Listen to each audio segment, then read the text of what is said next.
Mesdames et messieurs, bonsoir et bienvenue à cette info. Y a-t-il réponse plus retentissante aux critiques suscitées par l'annonce de l'immersion patriotique obligatoire que ces images-là?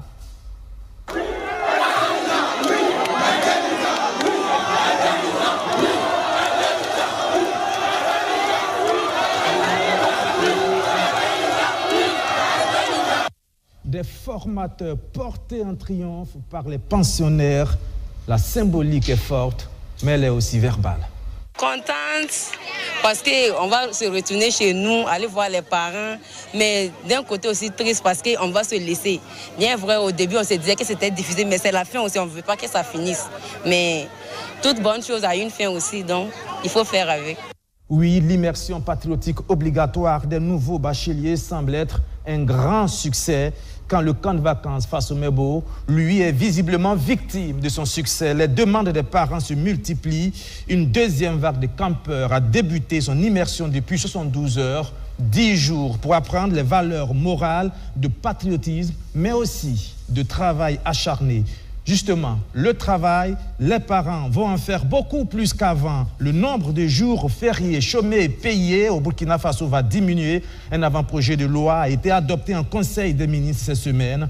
Il tranche dans le vif. C'est fait, c'est tranché aussi. Désormais, tout ressortissant africain désireux de se rendre au Burkina Faso ne déboursera plus d'argent pour l'obtention de son visa. En d'autres termes, le visa burkinabé est gratuit pour tous les Africains. Le décret a été pris en Conseil des ministres également cette semaine. Quels sont les enjeux d'un tel choix? Immersion patriotique, une première réussie. Jour férié, moins de chômés payés. Et puis, visa burkinabé, c'est gratuit pour les Africains. Ce sont les trois thèmes du 7 Info de ce dimanche. Avec moi sur ce plateau pour en parler, Moumouni Zoungrana, professeur Moumouni Zoungrana. Vous êtes oraliste, essayiste, enseignant-chercheur à l'université Joseph Kizerbo. Bonsoir. Bonsoir. Merci d'être venu. Et puis, Karim Diallo, juriste, analyste politique. Bonsoir, Karim Diallo. Bonsoir. Merci d'être venu. Depuis les États-Unis d'Amérique, Dacier de Bendouté, vous êtes sociologue, anthropologue. Bonsoir, Dacier. Oui, bonsoir Monsieur Dapa, bonsour à mes co-panélistes et bonsoir à tout le Burkina Faso.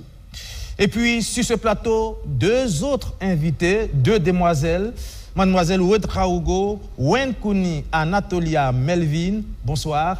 Bonsoir. Vous êtes bachelier 2025 et vous êtes pensionnaire de l'immersion patriotique obligatoire, c'est ça? Affirmatif. Ah, ça commence bien, affirmatif.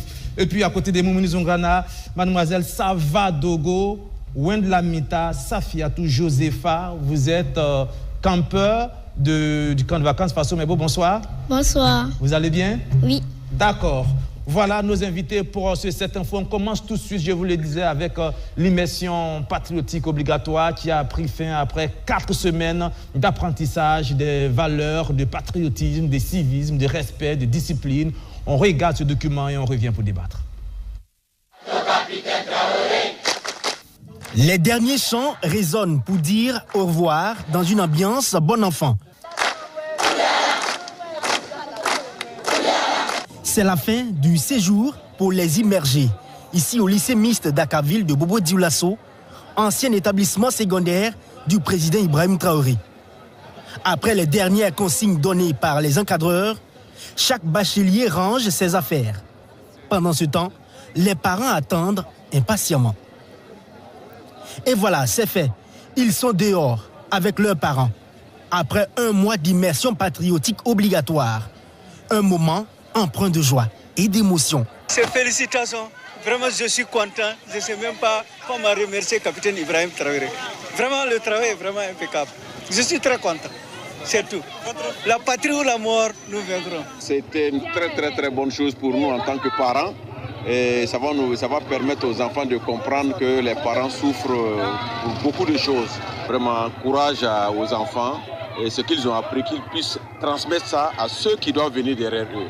Et je fais une proposition, le groupe qui doit venir après, qu'on ajoute un peu, parce que c'est une démarche, c'est la première pierre.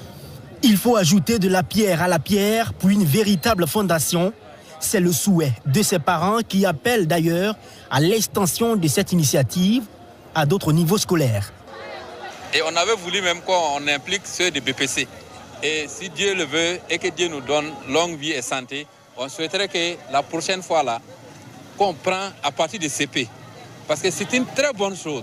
Tout ce qu'on fait dans la vie, tant qu'on n'arrive pas à respecter l'incivisme là, on ne peut jamais arriver là où on va. Pour ces futurs étudiants, cette immersion, au-delà de son aspect disciplinaire et civique, a été une véritable leçon de vie. Il y a certaines personnes qui vivaient dans des vies de luxe, je dirais. Tandis qu'il y a d'autres qui vivent contrairement à eux. Mais ceux donc qui vivaient dans la luxure, on sait maintenant comment va vraiment la vie. Il y a certains qui n'ont jamais peut-être quitté leur famille ou disons leurs parents. Mais en venant ici, ils ont constaté que donc, la vie ne se limitait pas seulement à la luxe. Mais il y a des pauvres, comment ils se débrouillaient. On s'asseyait à la terre comme ça, sans table, banc, tout. Donc vraiment, la famille ici parle au finish comme ça, c'est très important pour nous. Bon, contente, parce qu'on va se retourner chez nous, aller voir les parents, mais d'un côté aussi triste parce qu'on va se laisser. Bien vrai, au début, on se disait que c'était difficile, mais c'est la fin aussi, on ne veut pas que ça finisse. Mais toute bonne chose a une fin aussi, donc il faut faire avec. Pour les parents comme pour les élèves, cette immersion patriotique restera une expérience inoubliable. Ce retour marque la fin d'un chapitre en enseignement et en valeurs citoyennes. Voilà, Anatolia Ouedraogo, quand vous avez vu ces images-là, quel souvenir est-ce que cela a suscité en vous?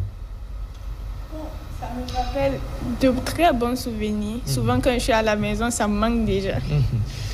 Quand vous êtes bachelière et vous avez participé à l'immersion patriotique obligatoire, bien entendu, d'abord, quand vous apprenez qu'il va y avoir une immersion patriotique obligatoire pour les bacheliers de 2025, votre premier sentiment, c'est quoi? Bon, je me disais au début que ça n'allait pas être concret, puisque, on n'était pas tellement informés concernant. Mais bon, j'étais un peu contente parce que j'allais vivre de nouvelles aventures. Et les nouvelles aventures ont duré 4 semaines. Dites-moi votre premier jour. Vous l'avez fait votre immersion patriotique où? Dans quel centre? Le lycée Wenpuré de Saba. Le lycée Wenpuré de Saba. Le premier jour, quand vous arrivez, qu'est-ce qui se passe d'abord? À l'entrée déjà du lycée, qu'est-ce que vous vivez et quelles sont vos premières impressions? Bon, quand on est arrivé, on a déjà vu les parents qui étaient là. C'est vrai qu'ils étaient un peu tristes de voir les enfants partir. Certains sont restés jusqu'à ce que les autorités arrivent. Bon, je trouvais que c'était très intéressant de vivre avec plusieurs personnes. Et là, vous entrez dans le centre le lendemain matin, premier jour de l'immersion patriotique. Qu'est-ce qui se passe? On vous réveille à quelle heure? Qu'est-ce qui se passe? Le premier jour, on nous a réveillés à 5 h du matin. 5 h du matin? 5 h du matin pour faire le sport. Et le réveil se passe comment? On tape à la porte, on siffle? Comment ça se déroule le réveil? Un coup de sifflet. Un coup de sifflet. Il y a un premier coup de sifflet pour se lever, se brosser et puis se préparer. Le deuxième, on part maintenant se retrouver au terrain. Et là, la journée commence. Et là, la journée commence. La journée commence. Quelles sont les différentes épreuves auxquelles vous avez été soumis? Bon, il y en a plusieurs. Côté sportif, il y en avait aussi pour des cours qu'on nous dispensait aussi. Civil et puis militaire. Des cours civils et militaires. Allons-y avec les cours civils d'abord. Sur les cours civils, qu'est-ce qu'on vous a donné comme formation? On a appris la citoyenneté, le civisme, les valeurs fondamentales du Burkina. On nous a aussi appris l'éthique du patriote, qu'on a insisté vraiment que de ne pas simplement réciter, mais de l'appliquer. On a aussi appris l'histoire du Burkina Faso, de la période précoloniale à nos jours. On a aussi appris la sécurité numérique. On a aussi eu des conférences où on a parlé du paiement des impôts, la drogue, l'entrepreneuriat. Il y a l'hygiène aussi. L'hygiène. Vous, personnellement, là vous avez cité, vous avez fait un chapelet d'éléments d'information. Vous, personnellement, si vous devriez retenir 1, 2 ou 3 phrases que vous avez retenues au cours de cette formation, de ces enseignements-là, vous nous diriez quoi, par exemple? Bon. Choisissez les phrases qui vous ont plu, qui ont retenu votre attention et qui ont capté votre attention. Surtout, au niveau du drapeau. Au niveau du drapeau. Les couleurs. Bon, à l'école primaire, le drapeau, on s'arrêtait, on sentait juste. Mais à l'immersion, nous avons su comment les gens, surtout quand tu vois les militaires respecter le drapeau. Moi, ça m'a plu, cette partie m'a plu. Quand ils commencent à goûter, ils courent pour faire descendre les couleurs. Dans la façon... C'est-à-dire que quand il tombe des gouttes de pluie, il ne faut pas que la pluie mouille le drapeau burkinabé, il court pour faire descendre les couleurs. Et ça vous a marqué? Vraiment, ça m'a marqué. Quoi d'autre encore? Bon, le côté civisme.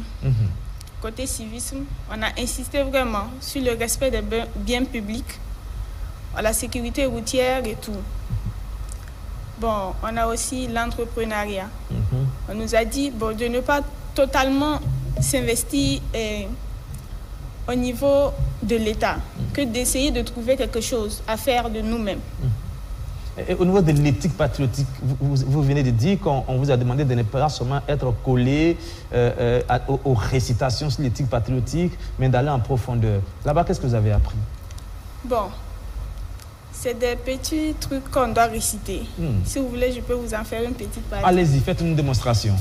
La première partie, c'est « Je me rappellerai toujours qu'en tant que patriote, je me suis engagé à servir en tout temps et en tout lieu les intérêts vitaux du Burkina Faso, même au péril de ma vie. » Ah, ça c'est intéressant. Une deuxième phrase peut-être, ou bien ça va?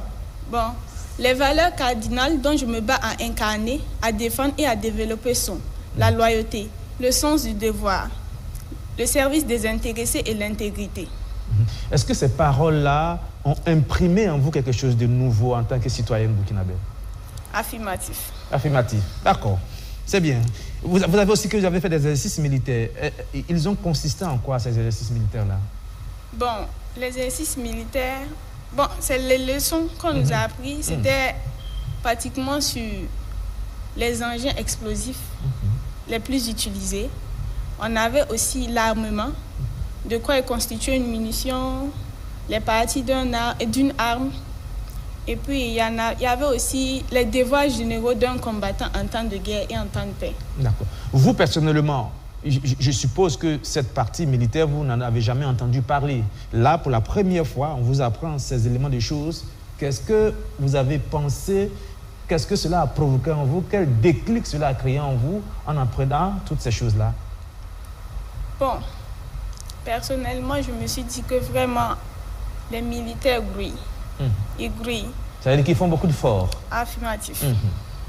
Ça veut dire qu'ils font beaucoup d'efforts. Est-ce que vous, aujourd'hui, vous pourriez avoir des réflexes? Par exemple, si on entend un coup de fusil, tout de suite, est-ce qu'il y a des réflexes que vous allez avoir? Affirmatif. Quoi, par exemple? On nous a dit que si on entend des coups de feu, la première chose à faire, c'est de se plaquer.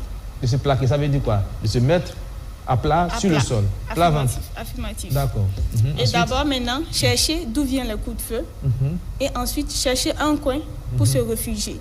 Mais pas en se levant, en faisant des rampings ou des tonneaux. Est-ce que les rampings et les tonneaux, vous en avez fait pratiquement pendant cette immersion patriotique? Affirmatif. Beaucoup? Affirmatif. C'était épuisant? Comme c'était la première fois, c'était très amusant pour nous. Pour vous. Est-ce qu'il y a eu des moments où, par la faute de certains de vos camarades, vous avez subi des punitions? Affirmatif, parce qu'on nous apprend la solidarité. Tout le monde doit être au taquet. Au taquet, ça veut dire quoi, tout le monde doit être au taquet? Tout le monde doit être... Bon, on doit... Vous devez tous bien faire les choses au même moment. C'est-à-dire que, est-ce qu'il y a eu un moment où vous vous êtes senti responsable d'un de vos camarades? Il y a cette responsabilité-là pendant cette formation? Affirmatif, parce qu'au début de l'immersion, on nous a fait des groupes de 2, chacun avec son binôme. Tu es responsable de ton binôme. Si quelque chose arrive, tu dois, genre s'il est malade, tu dois l'aider à aller à l'infirmerie.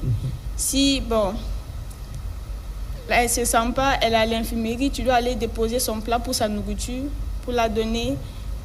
La nuit, quand vous sortez pour aller faire les besoins, tu dois l'accompagner. On marchait pratiquement à 2. À 2, tout le temps à 2. Et donc, vous êtes responsable de votre binôme autant que votre binôme aussi est responsable de vous. Ça, c'était tout nouveau pour vous. C'est la première fois que ça vous est arrivé d'être responsable de quelqu'un comme ça. N'est-ce pas? Et comment vous avez vécu cette expérience-là? De se sentir responsable de la vie d'une personne, de son état de santé, de comment ça va chez cette personne moralement. Ça a été une expérience nouvelle. Comment vous l'avez vécu? Bon, ça allait parce que ça nous apprend à prendre soin des autres plus tard. Donc, pour moi, c'était vraiment bien, cette initiative. Alors, si vous devez retenir 2 ou 3 choses fondamentales, c'est-à-dire des choses que vous n'allez jamais oublier de cette immersion patriotique-là, que ce soit en formation physique, militaire ou civile, et tout ce qui va avec, vous retiendrez quoi? 2 ou 3 choses fondamentales qui vous ont marqué et qui vont peut-être changer votre vie, votre vision du monde. Bon, la solidarité. La solidarité. Je répète encore la solidarité. Parce que vraiment, on dit que l'union fait la force. Et nous avons... Il y a des gens pratiquement que je ne connaissais pas. Et actuellement, on a créé un groupe là où on s'échange. Et j'ai fait la connaissance de beaucoup de personnes. Par exemple, j'ai eu 2 de mes camarades qui ont fait sortir un livre. Et on essaye aussi de travailler ensemble. Donc, c'est la solidarité que vous avez particulièrement retenue. Moumouni Zongana et puis Karim Diallo, peut-être des questions ou des réactions rapidement. Alors, je pense que après avoir suivi ces images-là, les plus heureux, c'est bien nous. Parce que si vous regardez dans vos archives, dans nos propositions pour qu'il y ait un changement fondamental au Burkina Faso, si vous regardez dans les archives, vous allez voir que nous avons proposé ce qu'il y ait ce type de formation pour nos enfants. Et les autorités n'ont pas fait la sourde oreille. Ils ont fait des propositions pertinentes. Et lorsque l'idée était avancée, il y a eu beaucoup d'appréhension, il y a eu beaucoup de critiques. Et au finish, ce que nous voyons aujourd'hui nous donne raison. Et c'est l'occasion pour nous de féliciter le secrétaire général de la présidence, qui est le coordinateur de l'initiative présidentielle pour l'éducation de qualité, mais aussi la direction de la communication de la présidence, pour tout ce que nous avons vu et ce que nous avons vécu, qui donne de la chair de poule. Vous voyez, elle est en train de réciter les textes appris pendant la formation. C'est les choses qui vont les marquer toute leur vie. Nous avons été pionniers. Si on dit pionnier, on dit oser lutter, savoir vaincre, vivre en révolutionnaire, mourir en révolutionnaire, les armes à la main, la patrie, le monde, nous vaincrons. C'est des choses que nous avons décidées depuis 1985-1984. D'accord. Mais on ne l'a pas oublié.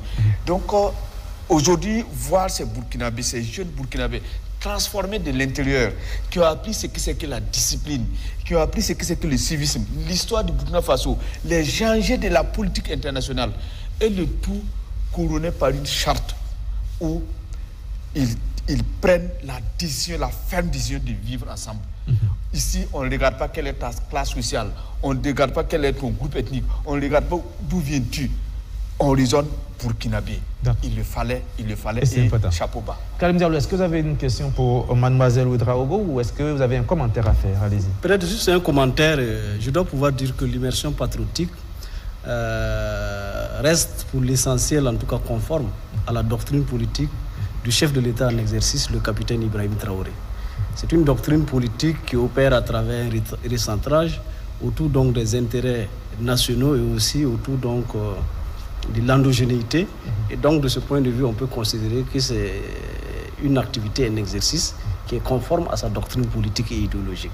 Voilà. Je dois pouvoir dire aussi qu'au regard des éléments qui nous a été donné de constater, on peut sans risque d'exagérer dire qu'effectivement, cette première édition fut une réussite. Maintenant, il faut travailler à garder le cap, à dynamiser davantage le processus et à peut-être apporter des correctifs pour améliorer davantage. Et au niveau donc du portage institutionnel, il faut travailler peut-être à faire en sorte que l'immersion patriotique soit portée par les collectivités territoriales pour nous donner une assise vraiment nationale au regard de ces enjeux et surtout aussi de sa pertinence. Et je pense que c'est un exercice très bien réussi. Très bien réussi. C'est vrai que Moumouni Zongana le disait à l'annonce de cette immersion patriotique obligatoire. Que n'avons-nous pas entendu? C'est désordonné, c'est pas bien préparé. Peut-être qu'à un moment donné, au lieu de passer tous les jours de la théorie d'abord à la pratique, on peut inverser, se mettre en mouvement et puis au fur et à mesure essayer de structurer, de corriger ce qu'il y a à corriger et puis aller de l'avant parce qu'on est resté trop inerte pendant longtemps. Oui, Hervé Dapa, sur ce point, je pense que la Chine nous donne un meilleur exemple parce que vous faites et maintenant au fur et à mesure vous corrigez en avançant. Sinon, si vous dites que vous allez mettre en place tout le dispositif complet avant de lancer les choses, vous êtes sûr de rester sur place.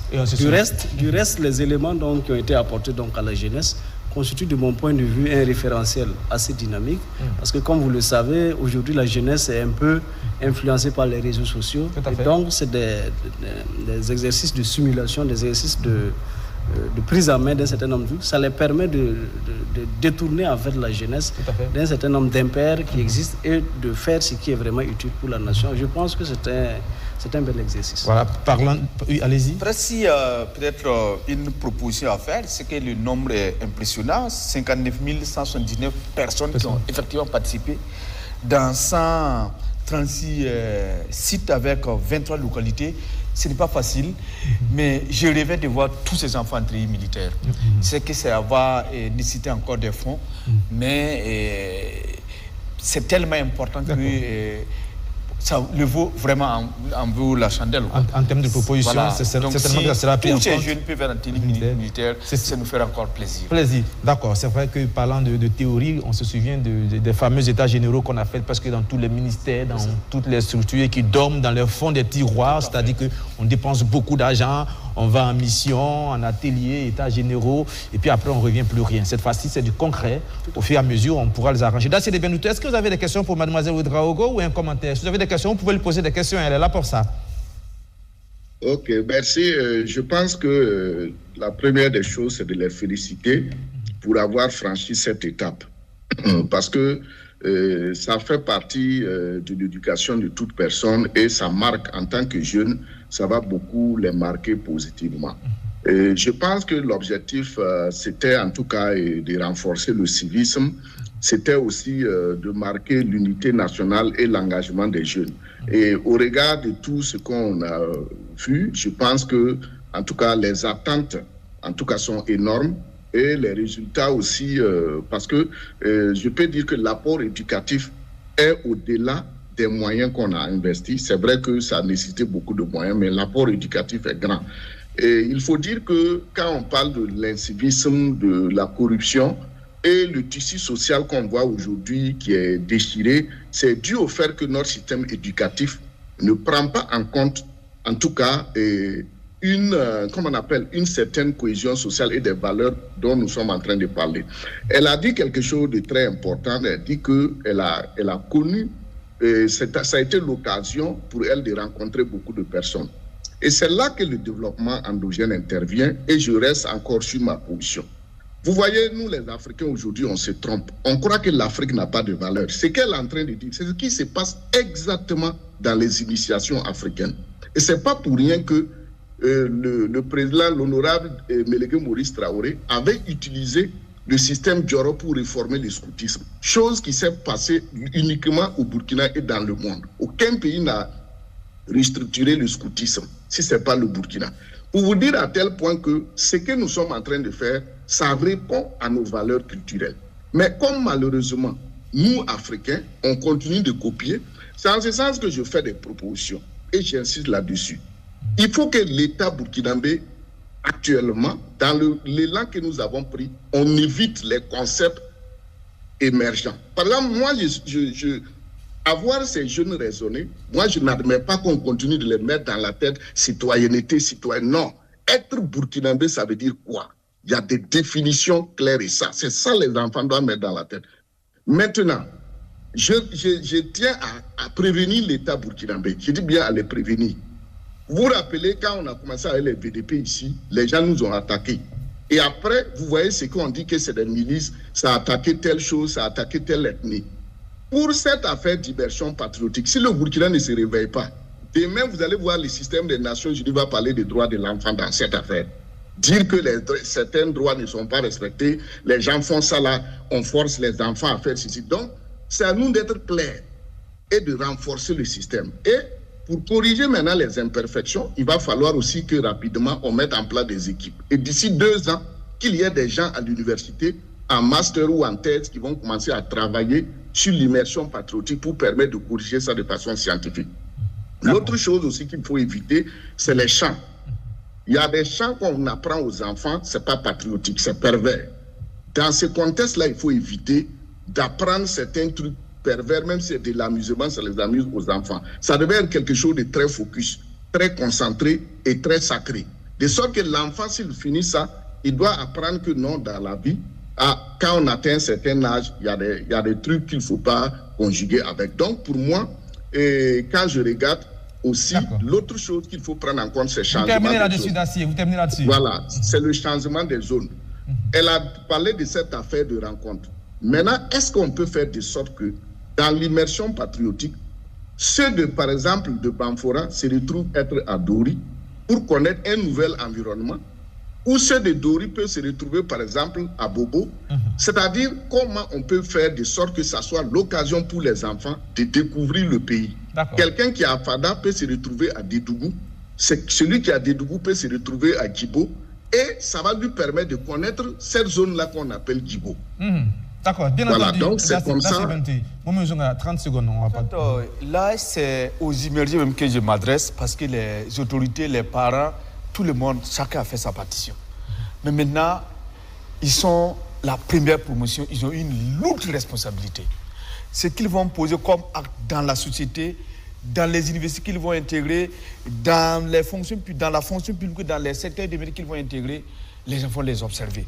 Donc vous avez une lourde responsabilité et le serment que vous avez signé, l'engagement que vous avez eu à prendre devant les études, devant vos parents, il faudrait les respecter. Il faudrait que vous soyez des enfants modèles, des enfants disciplinés, des enfants travailleurs, qui vont être des exemples pour vos petits frères. Ça, c'est très important. Je pense que c'est entendu. Mademoiselle Ouedraogo, est-ce que vous avez des questions à poser à nos invités? Négatif. D'accord. Vous répondez par positif et négatif. Vous avez dit que vous avez l'habitude de vous réveiller à 5h du matin pendant cette immersion, tous les jours, c'est ça? Non, c'est pas après. Souvent, c'est à 4h. Ah, parfois, c'est à 4h. C'est au bon vouloir de vos encadreurs, c'est ça? Affirmatif. C'est-à-dire qu'à parfois, on siffle à 4h du matin, vous vous réveillez? Souvent, puisqu'on doit faire des marches, on sortait souvent marcher ou bien courir. Donc, pour permettre à la population de circuler normalement, il fallait qu'on sorte tôt. Pour ne pas déranger la circulation pendant la marche ou la course. Ah, ça, c'est déjà la discipline que vous apprenez. Et est-ce qu'il vous arrive aussi parfois de... Le salut du drapeau, ça, c'est tous les jours. Hein? C'est ça? Le salut du drapeau, c'est tous les jours. Comment sont vos repas? Côté nourriture, tout était impeccable. Impeccable. Je veux dire, est-ce que chacun va, il se sert, il mange, ou ça se fait dans une certaine forme de discipline? Ça se fait dans une certaine forme de discipline. C'est-à-dire qu'on ne mange pas au hasard, on ne mange pas en désordre, on ne mange pas comme on veut. Oui. D'accord, c'est intéressant. Vous avez dit que avant que vous n'alliez à cette immersion patriotique, vous aviez l'habitude de vous réveiller à quelle heure? Bon, personnellement, moi, je me réveille à 6h. À 6h. Donc, vous étiez déjà habitué à vous réveiller tôt le matin. Maintenant, c'est parti à 5h et à 4h. Pas trop fatigué, ça va? Négatif, c'est bon. C'est bon. Ça vous a plu? Vous avez aimé? Oui. Vous avez rencontré de nouvelles personnes, fait de nouvelles connaissances. Oui. C'est une richesse pour vous maintenant. Affirmatif. D'accord. L'immersion patriotique pour les plus grands, mais aussi il y a le camp de vacances Faso Mebo pour les plus petits, 10 jours d'immersion. Eux, ils n'y restent pas, c'est des campeurs qui vont le matin et qui rentrent à la maison le soir. Cela a duré 10 jours pendant lesquels ces enfants-là apprennent des valeurs de patriotisme, de partage et de solidarité. On regarde ce document, on revient pour parler. Une revue des troupes inhabituelles avec le Premier ministre Jean-Emmanuel Ouedraogo au camp Ouézin Koulibaly. Parmi les soldats au garde à vous, des enfants burkinabés. Âgés de 10 à 15 ans, ils savent déjà qu'il faut vouer un grand respect à l'autorité. Même le langage militaire est à leur portée. Campeur Concoromel, matricule 359, 500, Kimbi, Awazal. Le respect, la discipline, le civisme, le patriotisme à exprimer avec fierté, ce sont ces valeurs qui ont été enseignées à ces enfants à l'occasion de la première édition de Camp Vacances Faso Mebo. 10 jours de vacances utiles, les campeurs sont tout simplement heureux. Ils témoignent gratitude au président du Faso. Tonton Ibrahim Traoré, que Dieu vous bénisse et vous donne longue vie. Chaque activité, des ateliers de citoyenneté aux randonnées mémorielles, des discussions sur les valeurs républicaines au moment de chant et de fraternité, nous a permis de mieux comprendre ce que signifie être un bon citoyen. Nous avons appris que le patriotisme ne se limite pas à des mots ou à un drapeau. Il se vit chaque jour dans nos actes, dans notre comportement, dans notre respect des autres. Des mots qui ont tout leur sens, surtout dans ce contexte particulier. Loin d'être un passe-temps, ce camp vacances est bien plus une école de la vie, dira le Premier ministre. Fini les enseignements, les 550 campeurs sont envoyés en mission. Le camarade président du Faso, capitaine Ibrahim Traoré, me dit de vous dire que vous êtes désormais en mission.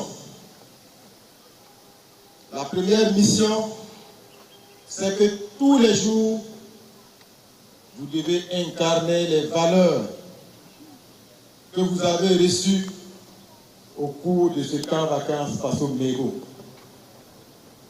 C'est pour dire qu'après cette cérémonie, il ne s'agit pas de repartir avec les mêmes habitudes que vous aviez, parce que dans votre tête, vous pouvez vous dire que quand vacances Faso Mego est fini. Pas du tout. Ces enfants sont les héritiers du Burkina Faso. Un pays riche en ressources humaines et naturelles. Il faut refuter la thèse de la pauvreté attribuée à cette nation, conseille le chef du gouvernement. Autour des parents de saluer cette initiative, ils prennent l'engagement d'accompagner les enfants afin de garder ces valeurs. Les éducations de civisme dans la discipline, le moral, les changements de comportement de vos campeurs, nous parents avons remarqué durant les 10 jours. Aujourd'hui, nous avons devant nous des citoyens de demain. Soyez bénis, chers campeurs. Il nous revient de devoir d'accompagner ces enfants campeurs pour garder ces valeurs qu'ils viennent d'apprendre. Démarré le 29 août dernier, cette première édition de Camp Vacances Faso Mebo à Bobo Dioulasso a pris fin ce dimanche 7 août. Tous les campeurs sont répartis avec des attestations de participation. Mademoiselle Savadogo, veuillez vous présenter. Campeur Savadogo Wendamita Safiatou Josepha, matricule 268, section BAM. Voilà, ça c'est présentation à la manière Faso Mebo, bravo. Merci. Vous vous appelez Savadogo Wendlamita Safiatou Josepha. C'est bien prononcé? Oui. Parce que là, quand j'avais dit Savadogo, vous m'avez tout de suite repris. C'est Savadogo, plus précisément. Affirmatif. Vous allez en 6e maintenant, au lycée Saint-Jean-Baptiste de la Salle. C'est ça? Affirmatif. Affirmatif, d'accord. Vous pouvez dire oui, ça n'a pas de souci ce soir. Le camp est fini, vous pouvez dire oui, monsieur, ça marche. Qu'est-ce que vous avez retenu? C'était 10 jours, c'est ça? Comment est-ce que ça se passe une journée de campeur au camp de vacances Faso Mebo, mademoiselle Savadogo?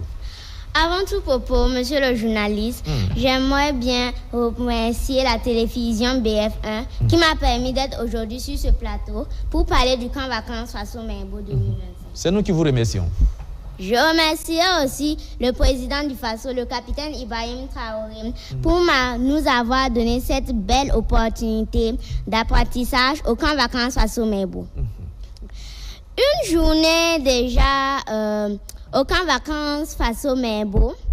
Déjà le premier jour, quand nous sommes arrivés, c'était nouveau pour nous parce que avant au quartier, pour s'amuser, on faisait le salut sans le chapeau, alors qu'on ne savait pas que c'était pas bien.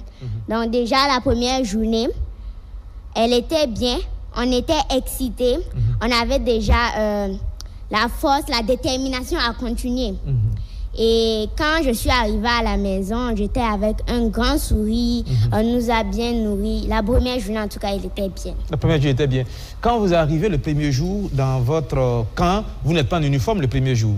Non. Comment est-ce qu'on vous donne les uniformes et qu'est-ce qu'on vous dit sur les uniformes que vous portez, les treillis? Déjà, quand on arrive, moi je suis arrivée, j'ai vu des personnes assises et pour ne pas me faire remarquer, j'ai préféré aller m'asseoir comme tout le monde. Et c'est à ce moment que j'ai su qu'il y avait un alignement et je suis partie m'aligner. Après, on nous appelait par groupe. Et là, quand on rentrait dans la salle, on était surpris car on voyait plusieurs tenues militaires et on voyait des gens qui les portaient. On nous disait de les porter. Quand j'ai porté ma tenue, j'étais contente et fière de ma tenue militaire. Et votre tenue, vous allez bien, c'est ça? Vous n'avez pas changé de tenue, c'était à votre... C'était bien, c'est ça? Oui. C'était bien. D'accord. Qu'est-ce que vous avez appris pendant ces 10 jours de camp? Vous avez appris quoi de vos mains, par exemple? Pendant ces 10 jours de camp, nous avons appris l'instruction militaire, la discipline, le civisme, le patriotisme, les symboles de l'État, la solidarité, le vivre ensemble. Nous avons aussi fait des ateliers pratiques, manuels. Et là, on a appris la confection et la pose des pavés, la fabrication des banquettes. Nous avons appris à protéger l'environnement. Nous avons aussi appris à planter les arbres. Et en plus, au lycée Mariam Gwabi, nous avons notre propre bosquet où nous avons appris comment on plante l'arbre et le protéger, l'entretenir avec nos tontons eaux et forêts. Est-ce que, qu'est-ce que vous avez appris en ce qui concerne la discipline sur le treillis militaire? Vous avez dit on ne salue pas sans le chapeau. En dehors de ça, qu'est-ce qu'on vous a dit sur le treillis que vous avez porté quand vous avez mis cet habit-là? Qu'est-ce qu'on vous a dit? Quelle valeur ça représente, ça incarne? Déjà, la tenue militaire, c'est quelque chose qu'on doit respecter. On doit très respecter la tenue militaire. Quand on nous l'a donnée, le dernier jour qu'on nous a laissé, on nous a dit que cette tenue, on devait la ranger en bas de notre valise. Parce que c'est sacré, c'est un souvenir qu'on ne doit pas utiliser au hasard. Et là-bas, déjà, comme je le disais, on nous a dit on ne salue pas sans la casquette. On nous a aussi appris que si, par exemple, si on est sur la route et on voit un policier ou un gendarme, bah, même si on n'a pas mis la casquette, on peut faire ça. D'accord. C'est un salut aussi, mais sans la casquette. Sans la casquette. Vous faites juste le geste. Oui. C'est ça, d'accord. Et ça montre qu'on salue. Et le salut, il est indépendant. C'est quand tu veux, tu peux le faire. Et aussi, on nous a montré comment on fait le garde à vous, le repos. Le garde à vous implique une immobilité absolue. On ne bouge pas. Même si un serpent rampe sur tes pieds, tu ne dois pas bouger. Parce que si le serpent rampe, il va passer. D'accord. Ça, ce sont les valeurs qu'on vous a apprises. C'est intéressant. Et vous avez fait aussi des cours sur le patriotisme. Si vous devriez nous dire 2 ou 3 phrases qui vous ont vraiment marqué, que vous avez retenu, vous vous souvenez de quoi? Je me souviens déjà les moments qui m'ont marqué, que j'ai vraiment aimé. C'est quand on dit tout le monde à la soupe. La nourriture. Déjà, une fois, quand il a dit que c'était la soupe, bon, moi j'étais un peu étonnée et j'étais en même temps contente parce que pour moi c'était la vraie soupe que nous aimons bien. Mais il s'agissait de la nourriture qui devait être, si je m'en rappelle bien, du riz sauce steak de guerre. Et il y a aussi le fait que on nous apprenait le patriotisme, le civisme, ça m'a vraiment marqué. Et aussi, on faisait des jeux de pistes. Là où, même si ta section n'a pas gagné, quand l'autre section, on donne leur rang, tout le monde applaudissait.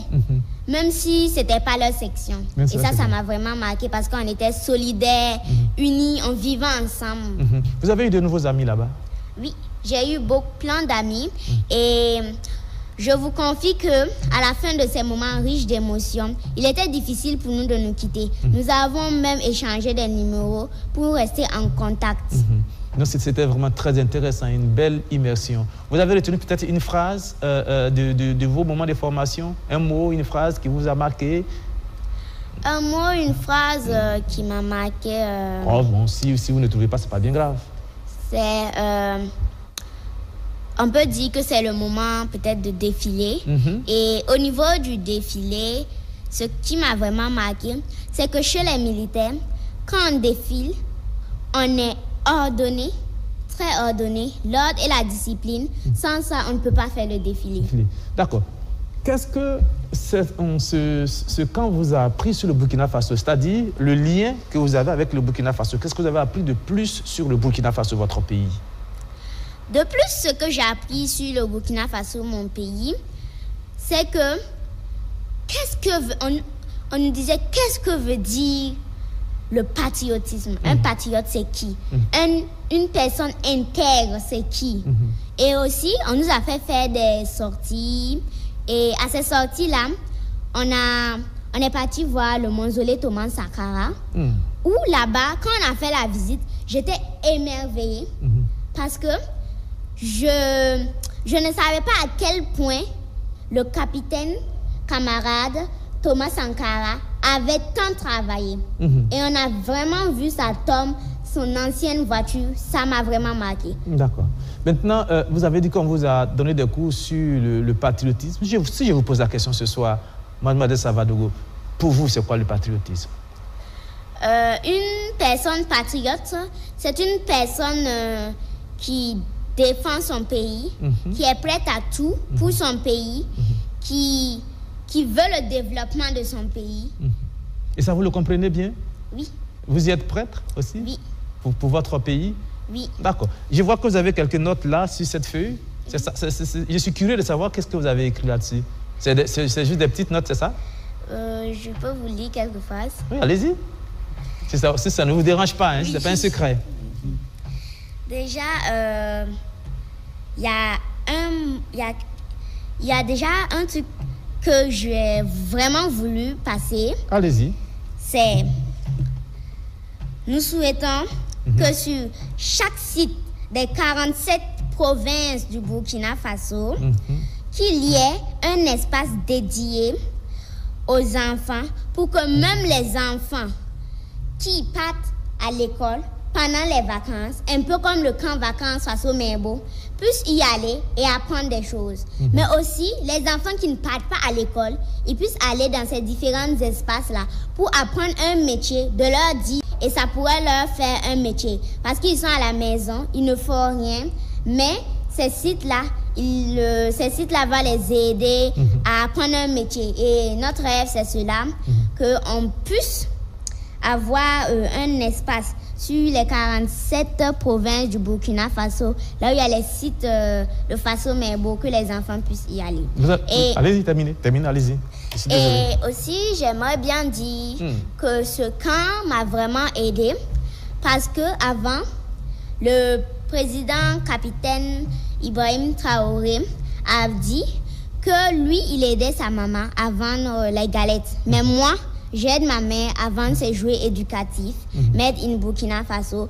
Je l'aide à laver mes habits qui sont adaptés, que je peux laver.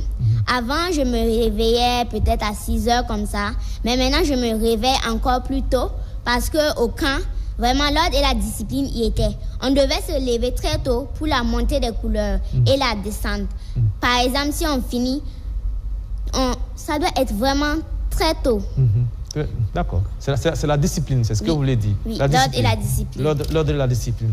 Voilà, bravo. Moumouni Zoungana, peut-être une question, hein, vous pouvez poser une question si vous voulez bien ou un petit commentaire. Comme on l'a dit, lorsque vous voulez réaliser un rêve, il faut le confier aux enfants. Ce que nous avons entendu ce soir de la part de cette petite fille nous montre déjà que le Burkina a réussi. Vous voyez, ce sont ces enfants-là qui vont grandir et porter le Burkina plus haut. Nous ne rêvons pas. Le Burkina sera ce pays-là qui va tirer l'Afrique vers le haut. Parce que nous sommes en train de semer les bonnes graines. Écoutez son expression. Écoutez tout ce qu'elle vient de dire. Moi, je suis satisfait, je n'ai pas de questions. D'accord. Karim Diallo. Oui, d'accord. Je pense que vous avez eu une nouvelle chroniqueuse. Il faudra l'inviter le dimanche prochain pour qu'elle puisse vous aider à animer. Non, on est très content de voir que nos enfants sont à ce stade et comprennent les enjeux du développement du Burkina Faso. Je pense que c'est à l'honneur de tous les acteurs qui ont participé donc vraiment à ce processus. En tout cas, je les souhaite bonne chance et je les souhaite de se concentrer sur ce qui peut être utile pour eux et utile pour les générations futures. C'est le plus important. Je pense que le Burkina Faso, comme vous le savez, n'a jamais courbé l'échine devant les difficultés et chaque fois qu'on a eu des soucis, on trouve toujours des pistes de sortie et on le fait de la belle manière à travers les semences qu'on est en train donc de mettre sous terre. Et je pense que si on reste unis et solidaires, si on reste aux côtés des enfants, si on arrive à les canaliser, je pense que le meilleur reste à venir. Parce que comme vous le savez, les Djoula disent qu'une seule personne n'est rien à l'échelle d'un pays, mais c'est votre capacité à déconcentrer la bonne information, les bonnes pratiques qui vont vous permettre d'avoir donc un creuset assez substantiel pour le futur du pays. Et je pense que sur ce plan, on est sur la bonne voie. Maintenant, il ne faut pas dormir sur ses lauriers, il faut continuer à travailler, il faut continuer à innover. Je pense que le meilleur reste à venir. Là, c'est bien douté. Est-ce que vous avez des questions pour mademoiselle Savadogo ou est-ce que vous avez un commentaire à faire? Vous pouvez lui poser une question, hein, je pense qu'elle est prête. Vous êtes prête à répondre à toutes les questions, c'est ça? Affirmatif. D'accord, allez-y. Là, c'est bien douté. Oui, merci. Je pense encore que je dois leur dire encore félicitations. Et en tout cas, elles se sont très bien exprimées.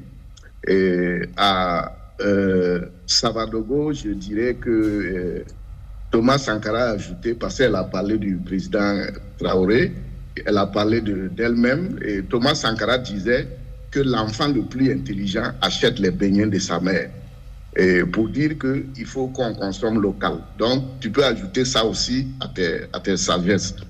Et ce que je voudrais dire, vous voyez, quand on va mettre la discipline et la patrie dans l'éducation, on va produire des merveilles. C'est ce que les Asiatiques ont fait. Aujourd'hui, en Asie, vous n'allez pas voir la trahison, vous n'allez pas voir des gens qui vont vendre leur pays, qui vont entre eux s'humilier. Il y a la solidarité.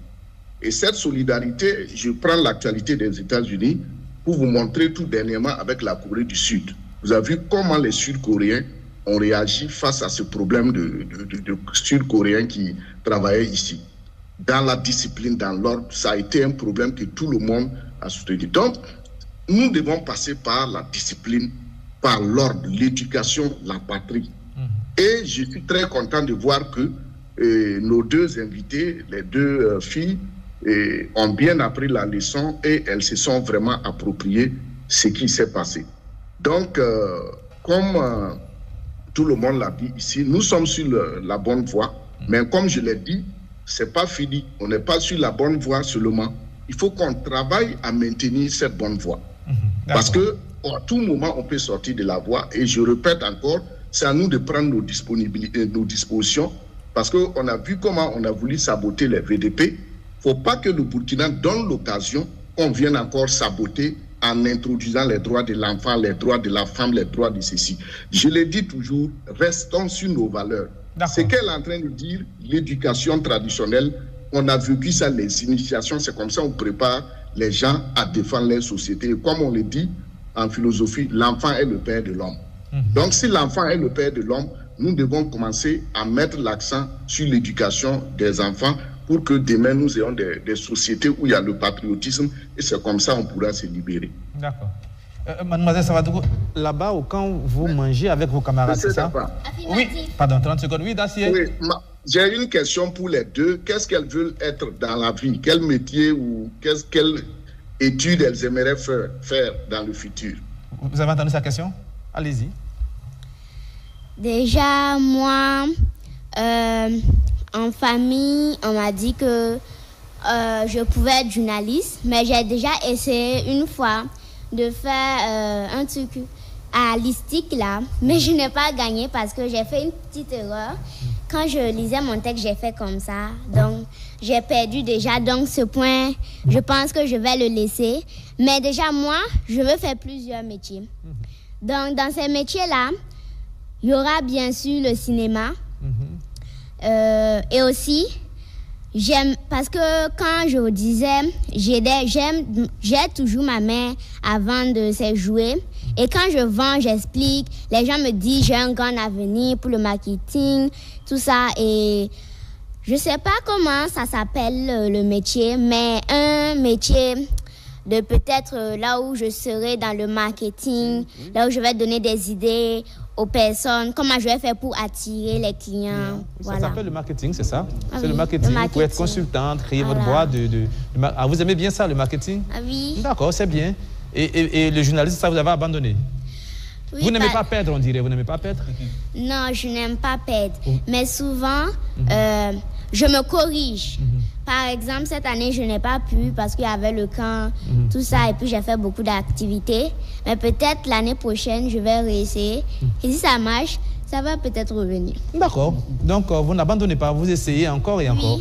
Mademoiselle, vous, pour vos études futures ou bien votre profession future? Moi, je veux faire la communication à l'université et aussi faire l'entrepreneuriat.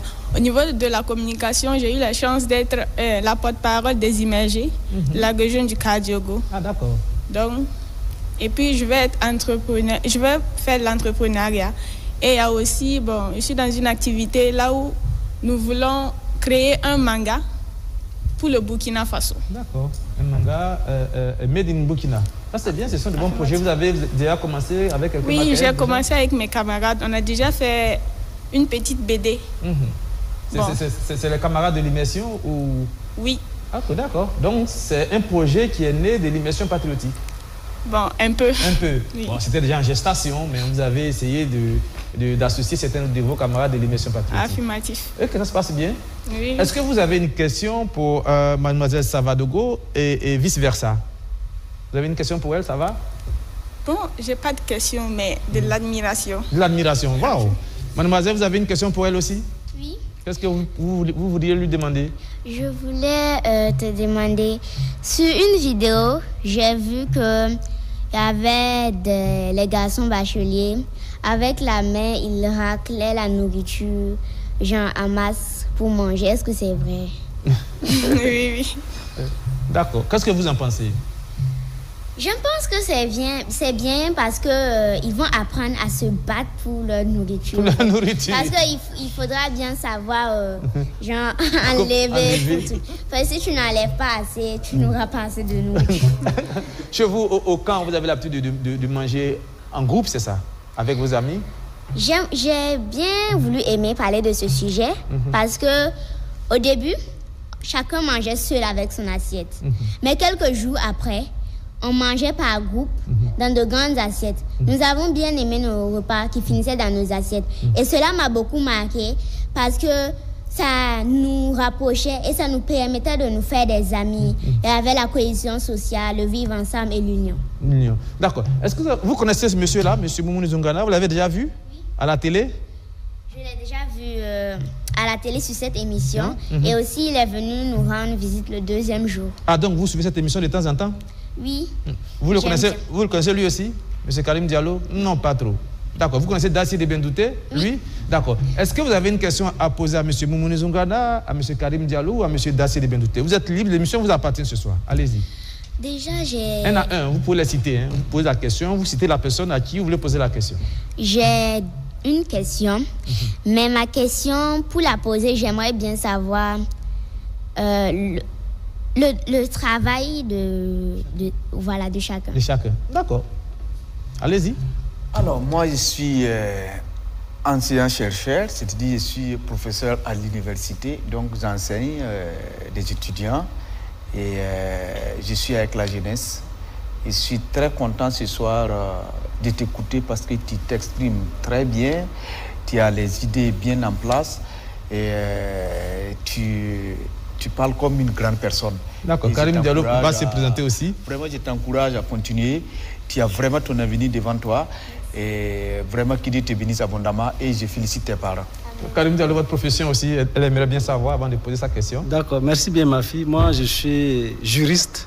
C'est-à-dire j'ai fait des études de droit, donc à la fac de droit. Et je suis administrateur civil d'emploi. C'est-à-dire j'ai fait ma formation à l'ENAM, l'École nationale d'administration et de magistrature. Voilà. D'accord. Dacier de Bendouté, lui aussi va dire ce qu'il fait comme profession. Dacier de Bendouté. Oui, merci. Moi, j'ai étudié sociologie, anthropologie à l'université Joseph Kizerbo. Et avant de venir aux États-Unis, j'étais journaliste. J'ai travaillé à Radio Jeunesse et j'étais aussi sur beaucoup de plateaux. Et ici aux États-Unis, je suis dans le social. Et comme tu parles de métier, aux États-Unis, on ne peut pas faire un métier. Moi, aujourd'hui, si je gagne une voiture, je peux faire le taxi, je peux faire la livraison. Demain, si j'ai une autre opportunité, je change. Donc ici, tu es libre de faire ce que tu veux. Voilà. Donc, merci pour ta question et félicitations à vous tous. Donc, vos questions maintenant, à chacun. Vous voulez commencer avec Dacier, c'est ça? Non, sociologie, truc là, ça veut dire quoi? Sociologie? Dacier? Le premier truc qu'il a dit. Dacier? Elle vous demande, vous avez dit que vous avez étudié la sociologie et l'anthropologie. Elle veut savoir ce que c'est la sociologie. Rapidement, des thèmes très simples, hein? Une phrase. Oui.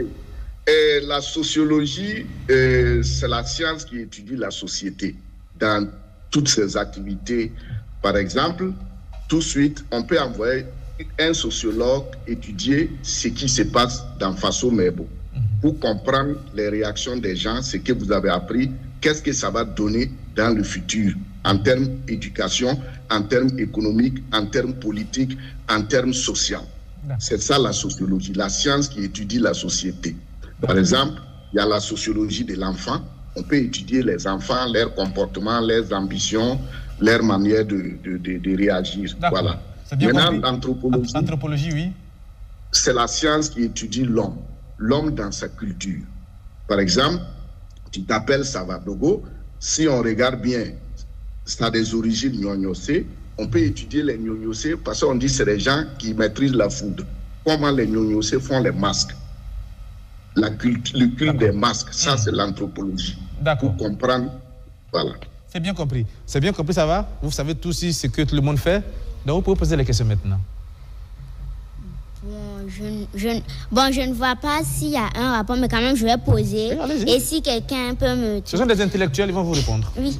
Allez-y. Dans ma question était que, pour mon souhait, comment puis-je faire pour l'exaucer? Comment puis-je faire pour exaucer vos souhaits? Oui. C'est ça? Oui. Comment vous pouvez faire pour exaucer vos souhaits?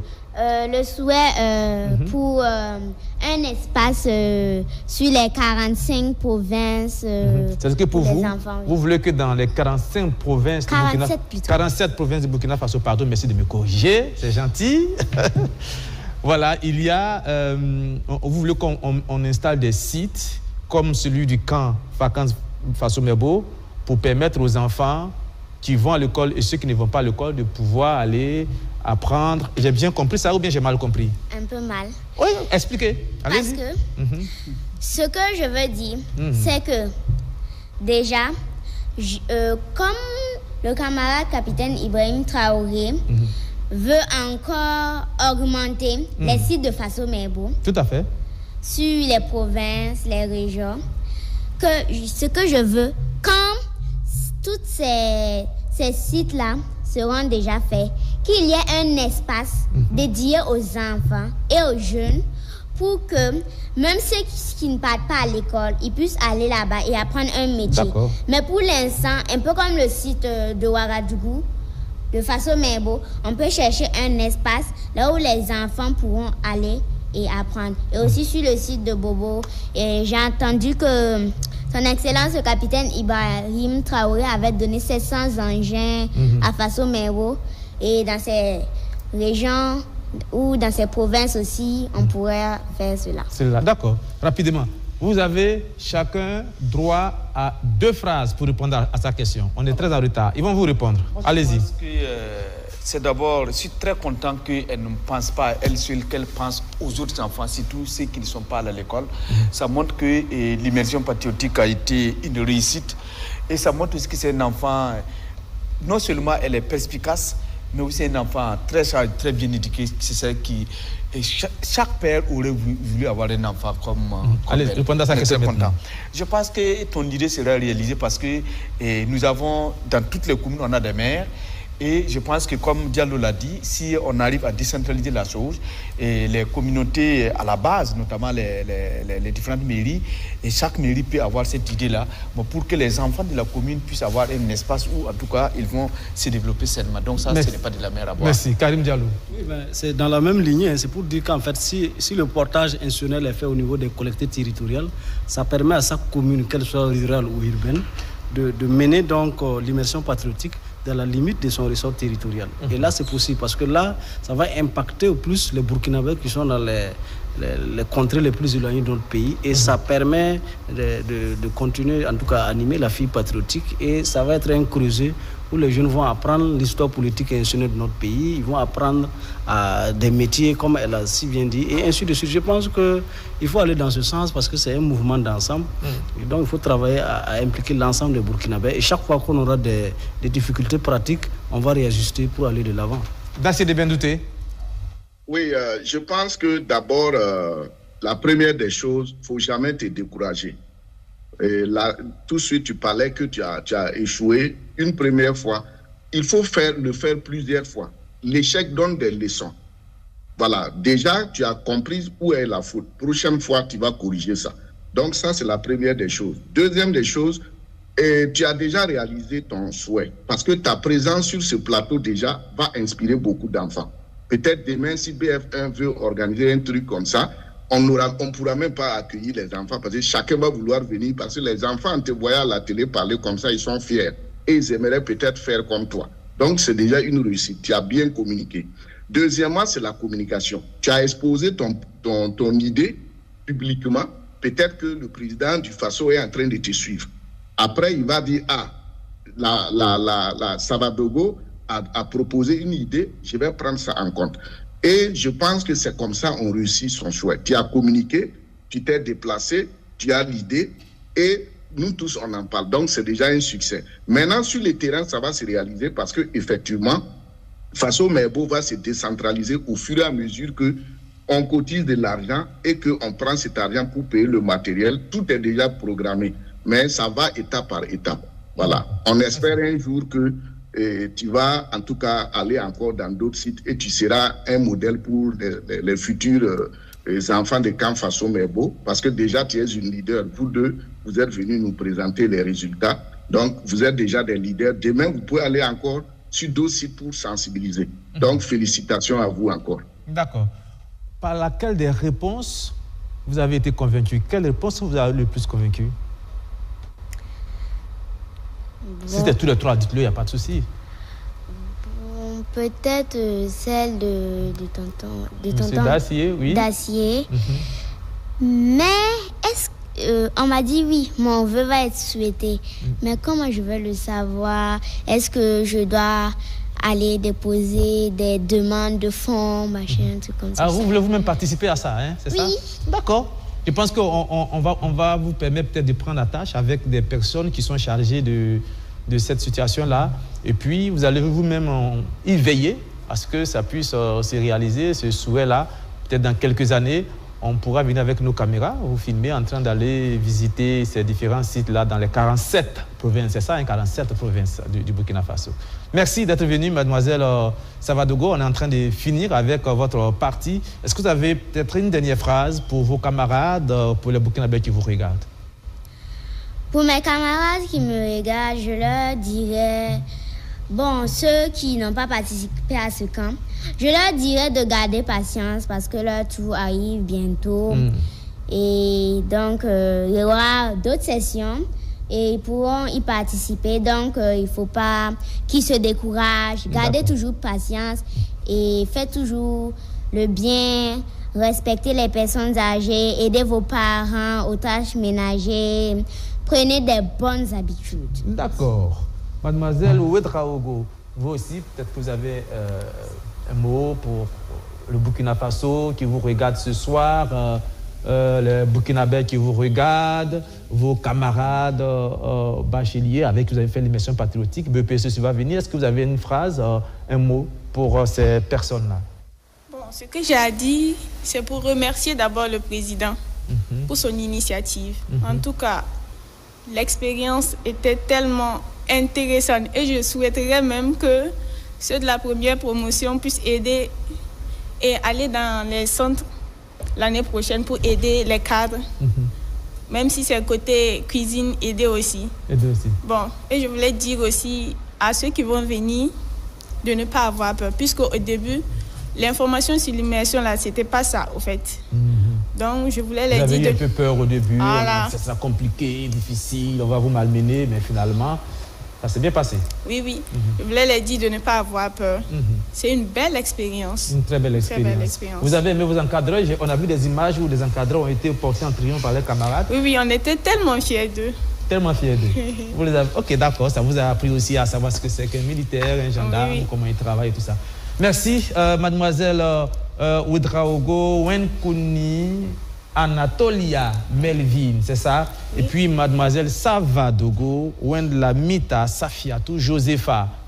On va vous laisser partir, mais avant, une toute dernière question. Vous répondez à une seule phrase. Vous savez que les jours fériés vont être diminués maintenant, hein? C'est fini, on ne va plus avoir beaucoup de jours fériés. Qu'est-ce que vous en pensez?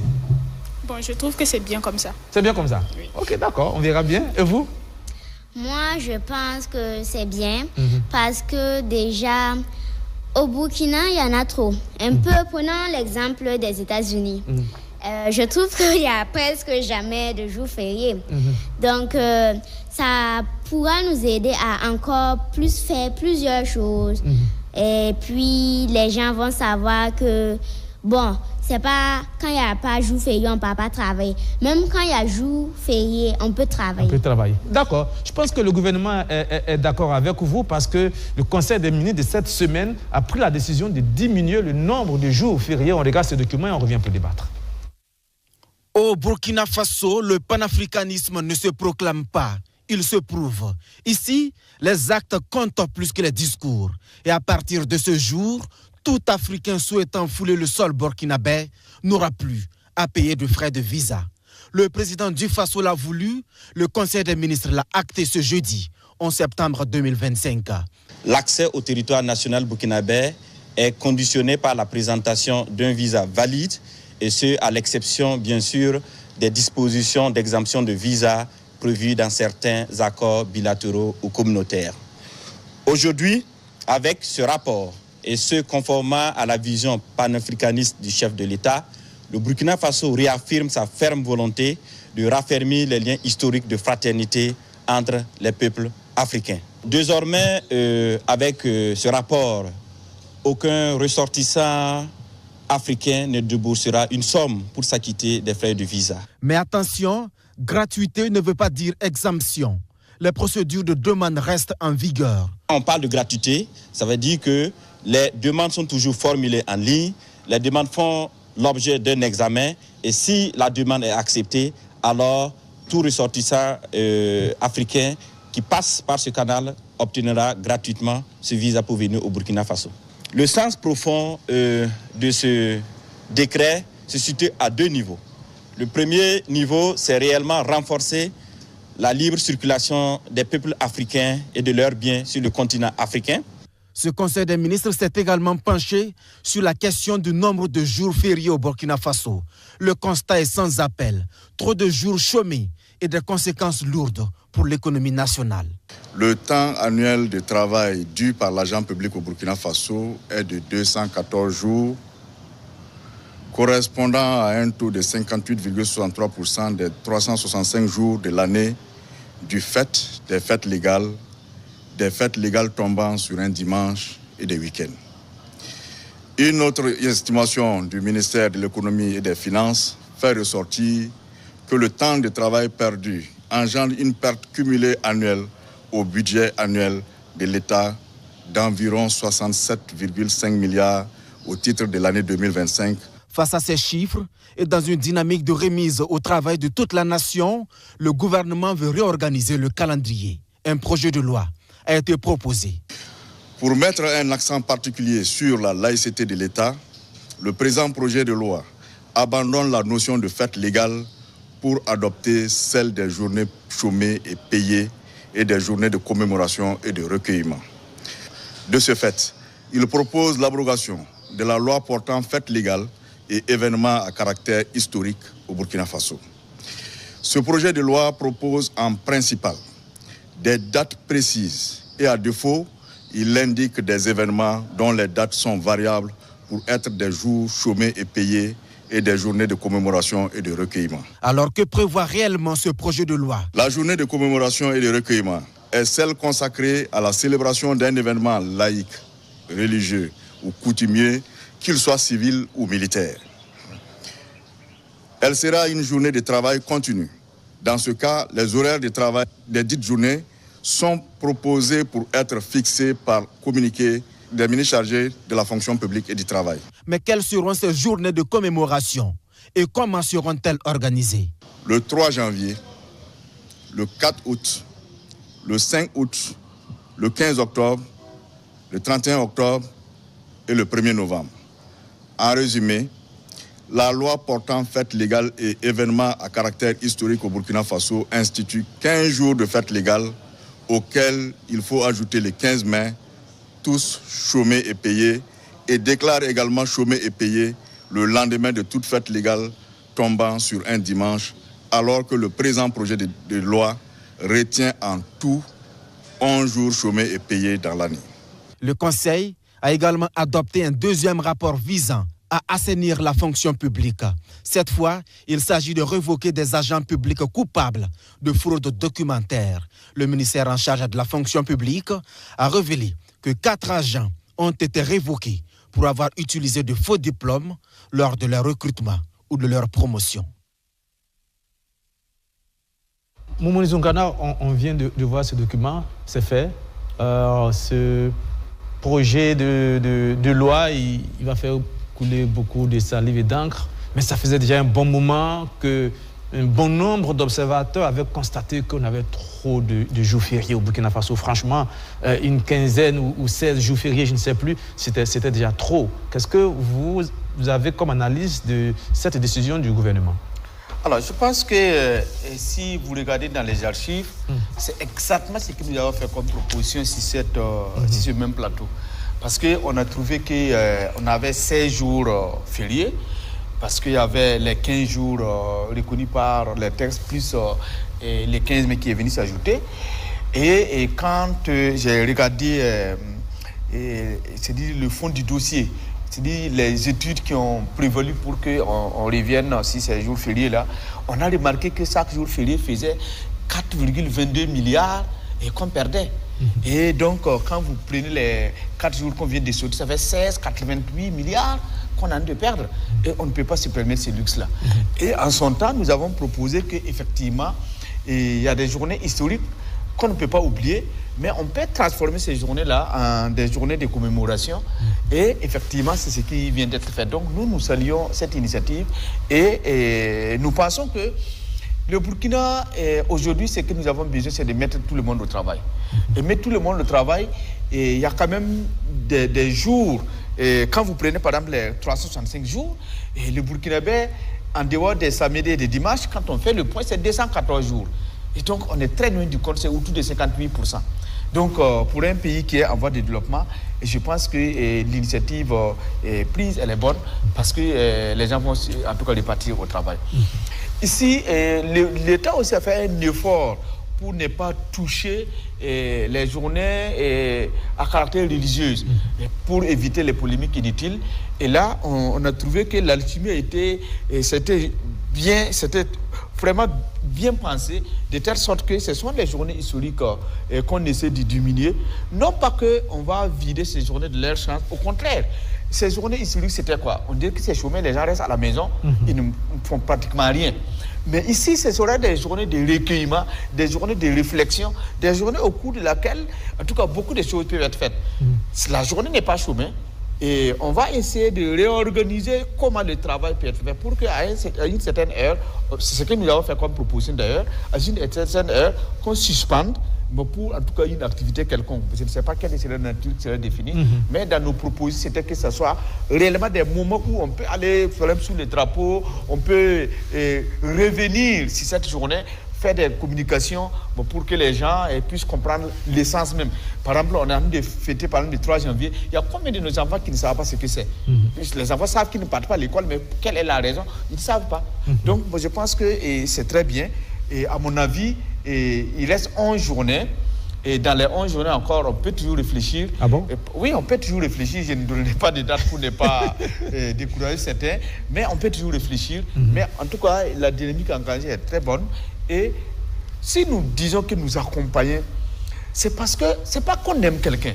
Lorsque le travail est bien fait, lorsque tu aimes ta patrie, lorsque tu veux que ton pays se développe, lorsque tu veux que dans le Conseil des Nations, tu te présentes avec beaucoup de fierté, ça passe pas cette case-là. Ouais, c'est pourquoi nous appelons tous les Burkinabés à pour faire le récapitulatif, les 11 jours légaux chômés, fériés, payés, c'est le 1er janvier, le 8 mars, le 1er mai, le 15 mai, le 11 décembre, le 25 décembre, le jour de l'Ascension, le jour de l'Assomption, le jour du Ramadan, le jour de Tabaski et le jour de Mouloud. Ce sont les 11 journées chômées, fériées, payées. Maintenant, il y a ces journées-là qui sont maintenant des journées continues, qui ne sont plus des journées fériées, chômées, payées. Il y a le 3 janvier, le 4 août, le 15 octobre, le 31 octobre et le 1er novembre. Karim Diallo. Plus le 5 août. Plus le 5 août, non. J'ai dit le 3 janvier, le 4 août, oui c'est ça, le 3 janvier, le 4 août, le 5 août, le 15 octobre, le 31 octobre et le 1er novembre. Exactement, voilà. exactement. Ce sont les jours qui sont maintenant journée continue. Ce n'est plus férié, c'est journée continue maintenant. C'est ça. Oui. Ce qu'il faut ajouter, c'est que dans ce texte-ci, lorsque la fête légale tombait sur un dimanche, le lendemain était férié. Ça aussi, ça c'est fini, oui, c'est fini, voilà. C'est supprimé. Maintenant, si la fête tombe un dimanche, un jour non ouvrable, le lendemain, un jour ouvrable, n'est plus férié. Plus de lundi de Pâques. C'est terminé pour lundi de Pâques. Bon, voilà, bonne nouvelle pour les chrétiens. Karim Diallo. Oui, c'est juste Hervé Dapagé, sous mes yeux, la loi 079-2015 CNT portant institution des fêtes légales et événements à caractère historique au Burkina Faso. C'est une loi qui est relativement courte parce qu'elle fait 6 articles. Et je vais vous lire juste un article, l'article 2, vous allez voir. L'article 2 dit que les jours et dates des fêtes légales sont obligatoirement chômés et payés sur toute l'étendue du territoire national. Et on précise qu'à la ligne 2, que lorsqu'une fête légale tombe sur un dimanche, le lendemain est obligatoirement chômé et payé. Voilà. Et donc, ainsi de suite. Je pense que le projet de loi que le gouvernement... Donc, ça, c'est l'ancienne loi, c'est ça? C'est la loi de 2015. Oui, 2015, donc d'accord. Voilà. Le nouveau projet de loi. Voilà. Et le nouveau projet de loi que le gouvernement vient donc d'adopter en Conseil des ministres va abroger cette loi. Okay. Mais comme vous connaissez bien le processus d'élaboration des lois, c'est un projet de loi. Ça va aller donc à l'Assemblée nationale et c'est l'Assemblée nationale qui va l'adopter avant donc la promulgation par le président du Faso. Donc jusqu'à ce que la nouvelle loi soit adoptée, c'est la loi de 2015 qui régit actuellement donc, la thématique. Pour l'instant, c'est la loi de 2015 qui régit. Voilà, mais dès que l'Assemblée nationale va adopter la nouvelle loi, le projet de loi que le gouvernement va soumettre, c'est cette loi maintenant qui sera en vigueur et celle-là sera abrogée. Voilà. D'accord. Donc ceci dit, bon, comme le professeur Zongran le disait, ce sont des éléments de discussion. Et à un moment donné, on s'est demandé si au Burkina Faso, les gens travaillent, même si dans la réalité, les gens travaillent. On a trouvé quand même que les fêtes là étaient relativement assez nombreuses par rapport à d'autres États. Parce qu'il faut faire des études comparatives pour voir ce qui se passe aussi dans les autres États. Et le Burkina Faso tient plus ou moins le peloton.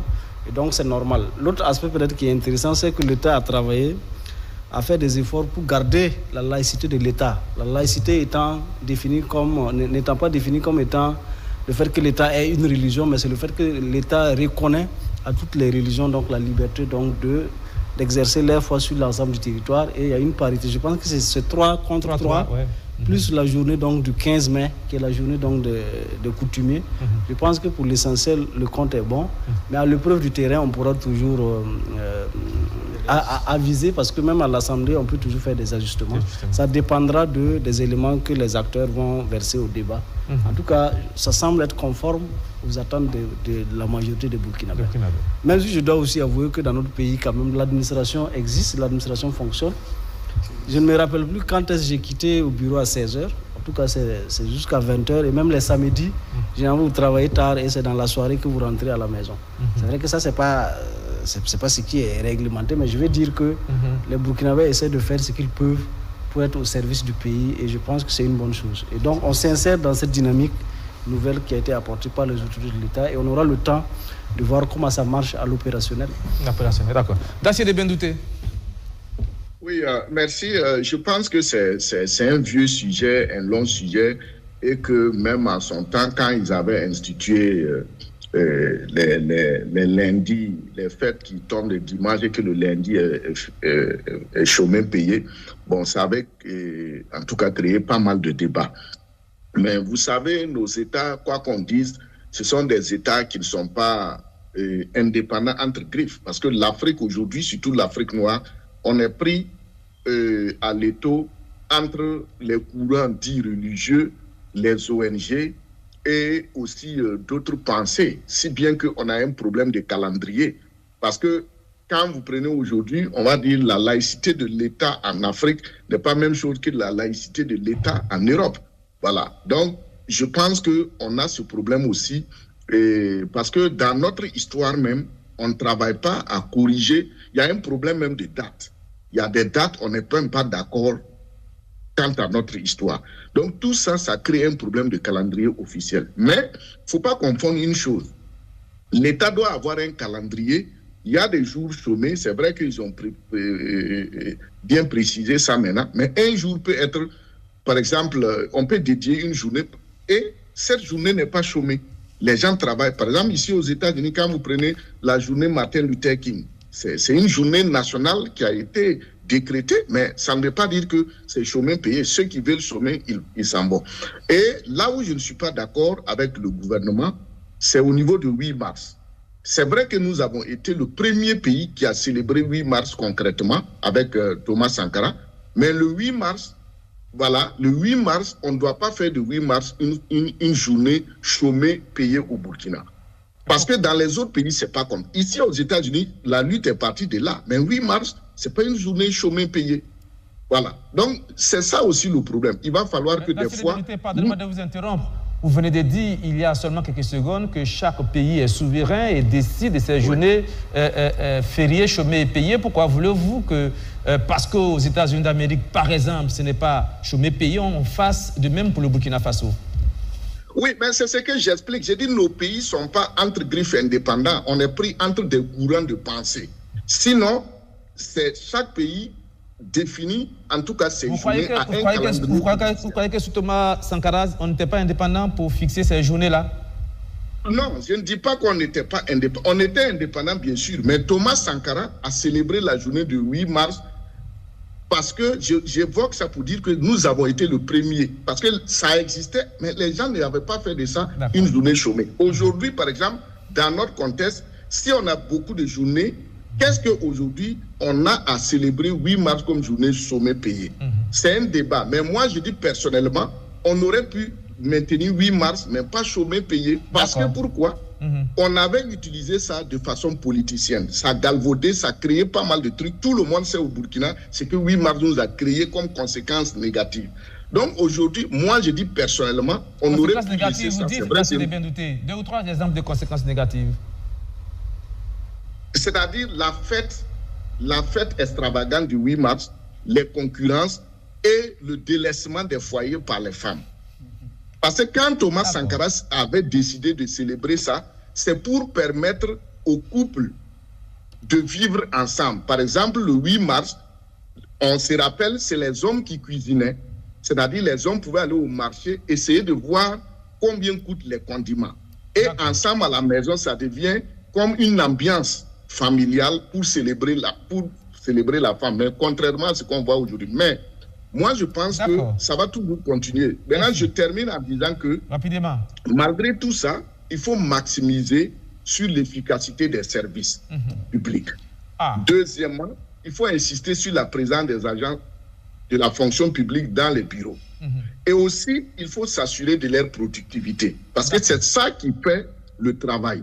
On peut avoir plusieurs jours chômés, mais si, comment on appelle, on peut travailler tous les jours, mais si à l'intérieur, il n'y a pas de l'efficacité, il n'y a pas de contenu, on va toujours traîner les pas. Merci, Dacier Benouté. Ce que vous avez dit est assez clair. Je ne veux pas me faire l'avocat du 8 mars, mais vous savez, dans toutes les fêtes, il y a des excès, que ce soit le 31 décembre, le 1er janvier, il y a toujours des excès dans toutes les fêtes. Et bon, ce n'est pas une situation propre au 8 mars. Mais vous avez mis le doigt sur quelque chose de très important, Dacier Benouté, c'est la problématique de l'absentéisme dans la fonction publique ou parfois de la non-productivité, comme vous le dites. C'est important dans ce pays. Il fut un moment où même quand vous voulez payer vos impôts, vous avez des difficultés pour pouvoir les payer. C'est incroyable. C'est tellement incroyable. Il y a tellement de goulots d'étranglement. Il y a des personnes qui sont absentes, qui ferment leur bureau, les dossiers restent sur leur bureau et ils vont en vacances. Tant qu'ils ne sont pas là, rien ne bouge. On fait la queue devant les administrations pour pouvoir faire signer un papier et on ne sait à qui s'adresser. Personne n'est responsable. Il n'y a pas de numéro vert qu'il faut appeler. L'administration n'est pas totalement digitalisée. C'est là qu'il y a beaucoup de déperditions. Est-ce que Moumouni Zourgana, à ce niveau-là, ce gouvernement-là, peut faire quelque chose, doit faire quelque chose et comment? Rapidement.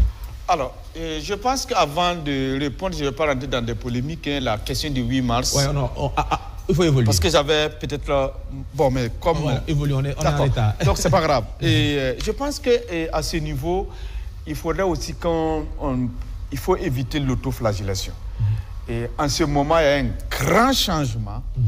parce que non seulement les présidents sont contrôlés, ça vous le savez très bien, mais mieux... Au Ghana, les présidents sont contrôlés, pardon, franchement. Oui. Non, pardon.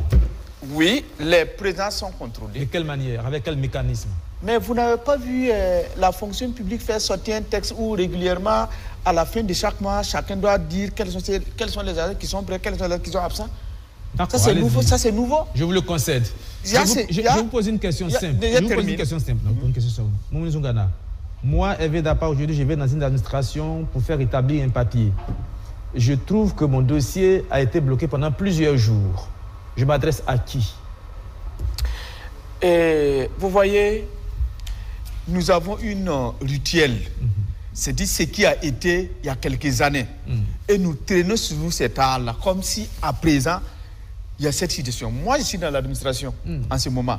Je n'ai jamais vu un dossier qui est venu dans un service que je connais, qui va prendre une semaine parce que le premier responsable n'est pas là pour signer. Je n'ai jamais vu ça. C'est vrai, il y a des documents qui peuvent arriver qui ont besoin qu'il y ait effectivement une étude sérieuse pour ne pas faire sortir des balivernes. Mais des agents qui ne sont pas présents ou des agents qui sont en train de s'amuser avec l'administration, on en voit, mais de moins en moins. Je peux vous dire que ça existe. Non, je n'ai pas dit que ça n'existe pas. Les téléspectateurs nous regardent. C'est vrai que ce qui est en train d'être fait est à saluer. Je pense qu'il faut accélérer la cadence pour que dans nos administrations, les gens soient présents aux heures de travail et que le travail soit très bien fait. Les gens se plaignent tout le temps. C'est tout le temps que les gens se plaignent. Je suis parfaitement d'accord. Je ne suis pas l'avocat de l'administration. Il y a trop de lourdeur administrative. Je suis d'accord. Je ne suis pas l'avocat de l'administration. Mais je suis de ceux-là qui pensent que lorsque ça commence à aller, il faut reconnaître que ça va. Bien sûr. Parce qu'il y a beaucoup d'agents qui arrivent à 6 heures au bureau et qui repartent à 20 heures. Ça, on peut en compter. Même autour de ce plateau, je peux citer des noms. Donc, ça veut dire que... Vous parlez de M. Karim Diallo. Non, je ne parle même... Vous savez à quelle heure j'arrive au bureau? Vous savez à quelle heure je repars de mon bureau?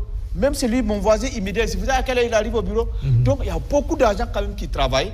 Et l'administration burkinabé, quand tu fais le tour de l'Afrique, on fait des comparaisons. La comparaison n'est pas raison, mais nous ne sommes pas les derniers du monde. Au contraire, nous sommes de très grands travailleurs. C'est vrai, il faut améliorer, mais il ne faut pas jeter le bébé avec son eau de bain. Ça, je comprends votre position. Vous êtes de l'administration, vous êtes bien un avocat pour cette administration-là. Je veux faire des nuances, je ne dis pas ce soir, et vous me connaissez, j'ai fait preuve de tempérance dans ce que je dis à chaque fois. Je n'aime pas l'amalgame, je n'aime pas quand on globalise tout. C'est vrai, il y a certains travailleurs de la fonction publique, et ils sont nombreux d'ailleurs, qui font leur bien travail, qui ont une conscience professionnelle irréprochable, qui vont très tôt le matin et qui finissent leur travail très tard. Mais à côté, il faut le dire aussi, il y a certains travailleurs de la fonction publique qui font très mal leur travail. Et ils sont là aussi. Et ces personnes-là, il faut les mettre sous le teignoir et mettre les mécanismes en marche pour que ces personnes-là puissent être dénoncées. Ces mécanismes n'existent pas pour l'instant. Il y a certains pays où lorsque vous arrivez, il y a le numéro du bureau qui est là et il y a un numéro qui est en bas. On vous dit que si votre dossier arrive à ce bureau, que c'est bloqué pendant tel nombre de jours, vous pouvez appeler à ce numéro, donner le numéro du bureau et on va régler la situation. Il faut qu'on mette des mécanismes en marche pour que notre administration publique soit beaucoup plus efficace, pour que je ne peine pas à aller payer mes impôts, par exemple, mes taxes, par exemple. C'est pas croyable. Karim Diallo, oui, Hervé Dapa, ce que vous dites est juste, mais comme vous le savez, il faut l'envelopper dans des proportions réalistes et acceptables. Tout à fait. La question des impôts, des taxes, de plus en plus, vous voyez que la Direction générale des impôts a digitalisé les procédures. Hervé Dapa, vous pouvez rester dans votre chambre et puis payer vos taxes.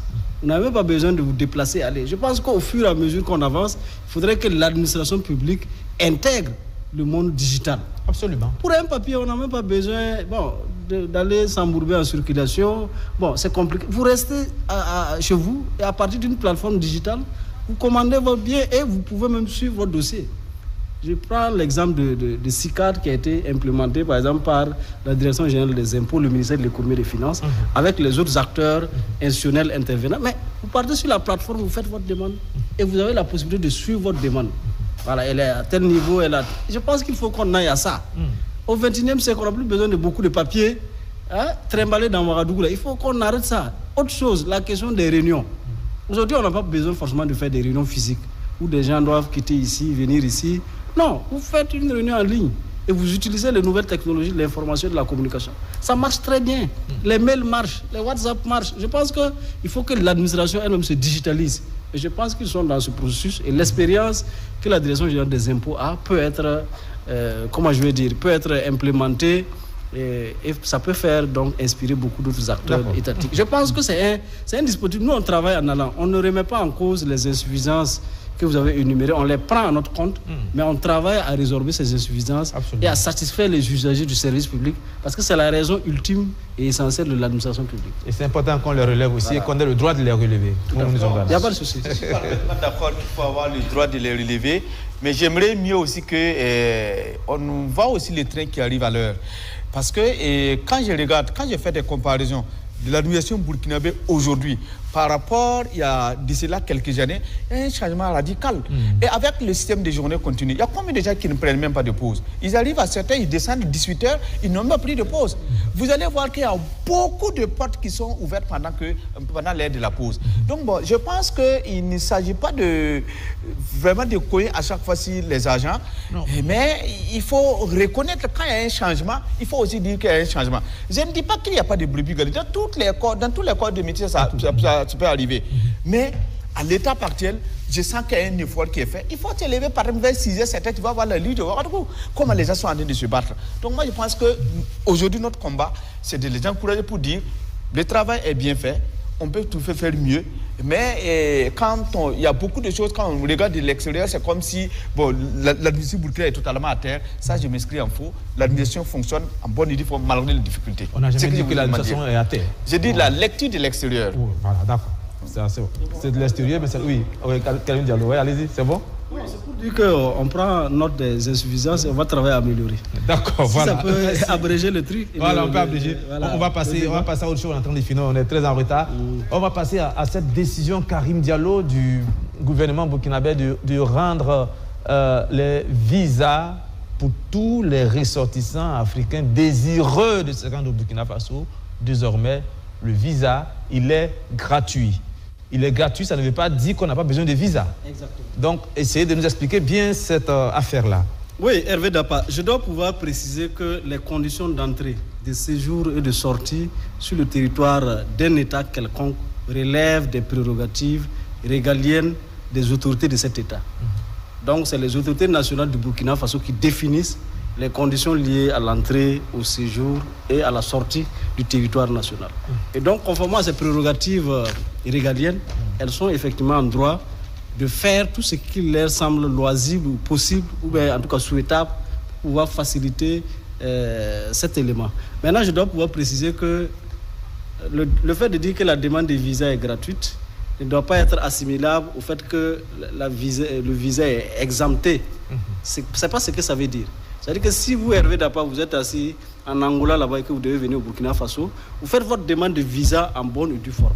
Et cette demande de visa sera traitée par les services consulaires et après on va vous dire, bon, votre visa est disponible. La seule différence, c'est que vous ne payez pas. Ça a un double avantage parce que le premier avantage, c'est que ça permet aux services consulaires de traiter votre demande et de s'assurer de qui pénètre le territoire national. Mais le deuxième élément, c'est que comme c'est gratuit, c'est clair que ça aura un caractère attrayant, attractif.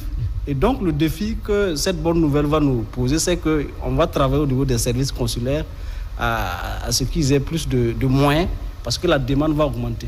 La demande va augmenter, mais est-ce que aussi, niveau investissement, économie, touristique, ça peut avoir un impact? Ça va avoir un impact considérable, parce que là, le Burkina Faso s'ouvre au reste du monde, et ça peut être un facteur favorisant pour notre économie nationale, à travers donc les acteurs qui vont arriver, les autres citoyens, d'autres États qui vont arriver sur le territoire national. Et je pense que c'est très bien réfléchi et c'est une réponse, de mon point de vue, appropriée par rapport à la crise de l'intégration qu'on avait vécue en temps consécutif au retrait donc des pays de l'AES, de la zone CEDEAO. Et là, je pense que c'est une très bonne initiative qui consiste à montrer au monde que le Burkina Faso a des difficultés, mais le Burkina Faso reste le chantre du panafricanisme et de l'intégration africaine. C'est bon à prendre. Sous l'angle panafricanisme. Soyez précis là-dessus.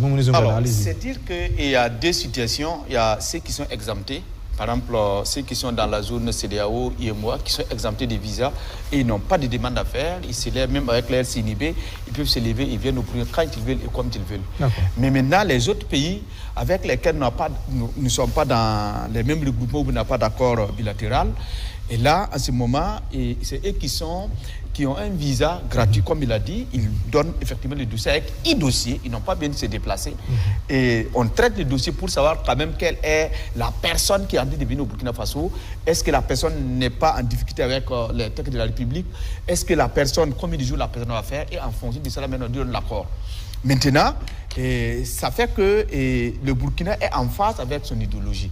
Si vous voulez être un panafricaniste, ça suppose que vous travaillez à ce que tous les Africains puissent se réunir et parler le même langage. Et là, c'est vraiment une initiative à saluer. Et je pense qu'en Afrique, nous devons être le 5e pays parce qu'il y a le Rwanda qui l'a fait, il y a le Bénin qui l'a fait à côté de chez nous. Nous devons être le 5e pays à le faire. Et là où chez nous, c'est tellement important, quand on dit que c'est gratuit, en quelque sorte, ce n'est pas gratuit parce que c'est l'État qui paye. Puisque le traitement des dossiers, il y a un coût. Et là, ça veut dire que le Burkina va encore plus loin parce que les autres ont fait une exemption de visa, c'est qu'on ne traite pas. Mais chez nous, on dépose les dossiers pour qu'on veille au grain pour savoir qui vient au Burkina Faso. Mais c'est arrivé à la case paiement là qu'on ne coche pas et la personne a son visa. Et nous sommes très contents.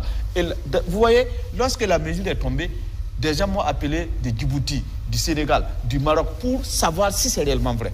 Et là, ils sont très contents parce que nous sommes en phase avec ce que nous sommes en train de dire. D'accord. Dacier Debendouté, sur ce sujet-là, rapidement, 30 secondes. Oui, merci.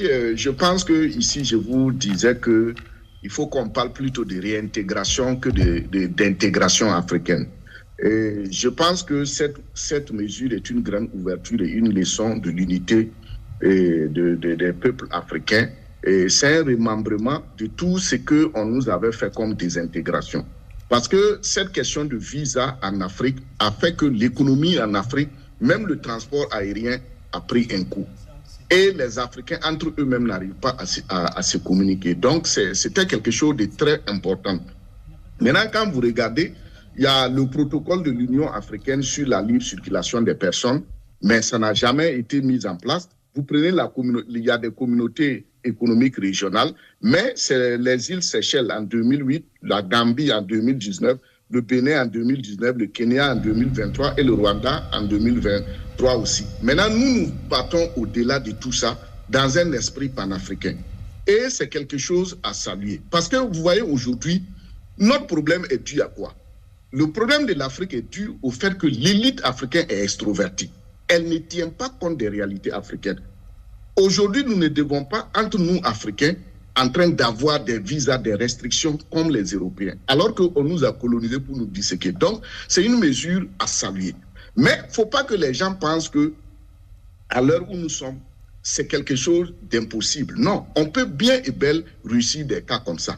Voilà. Donc, le Burkina Faso, aujourd'hui, a même le devoir de passer à cette étape. Parce que, quand vous regardez les institutions que le Burkina abrite, nous avions ce devoir-là de changer et cette possibilité de voyage. Et aujourd'hui, avec le président Ibrahim Traoré, je pense que le Burkina a une très grande importance pour la diaspora et je pense que le Burkina se devait de prendre cette mesure. Bon, c'est vrai qu'on attend de voir comment ça va s'entériner avec l'AES et aussi quelle mesure spéciale sera prise pour la diaspora africaine, voilà, et américaine particulièrement.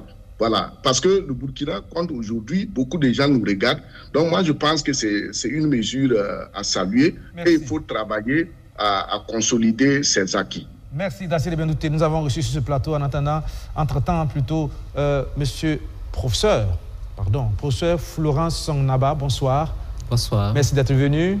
Vous n'êtes pas trop content, c'est normal, on vous a fait tellement attendre. Mais ce n'est pas bien grave, vous nous pardonnez déjà d'avance. Et vous êtes là pour nous parler de formation, notamment de diplôme d'expertise en comptabilité, si je m'exprime bien. Vous êtes superviseur de centre d'examen d'ESCOGEF. Vous allez nous dire ce que c'est que le DESCOGEF et puis ce que c'est que aussi le CFE-CF qui vous envoie ce soir. Donc, je commence par... Déjà, merci de me recevoir. Je commence par la présentation du centre. Nous avons à Ouagadougou un centre agréé de formation à l'expertise comptable et financière. Il faut dire que ce centre a été créé en 2021 suite à un appel lancé par l'UEMOA. Avant 2021, la formation à l'expertise comptable se déroulait dans 2 pays, c'était le Sénégal et la Côte d'Ivoire. Ah, d'accord. Et ça coûtait excessivement cher parce qu'il fallait se déplacer, il fallait aller séjourner là-bas. Maintenant, les étudiants peuvent rester sur place, suivre les cours, passer les examens. Et je précise que c'est un cursus à 3 niveaux. Il y a le diplôme d'études de comptabilité de gestion financière qui correspond à la licence. Donc c'est un L3, L1, L2, L3, donc 3 années après le bac. Ensuite, nous avons le DESCOGEF, c'est le diplôme d'études supérieures de comptabilité de gestion financière qui correspond au master. Et vous avez le diplôme final qui est le DECOFI, le diplôme d'expertise comptable et financière. Donc, qui est obtenu après 3 années de stage suivi d'examen, un examen final. Voilà.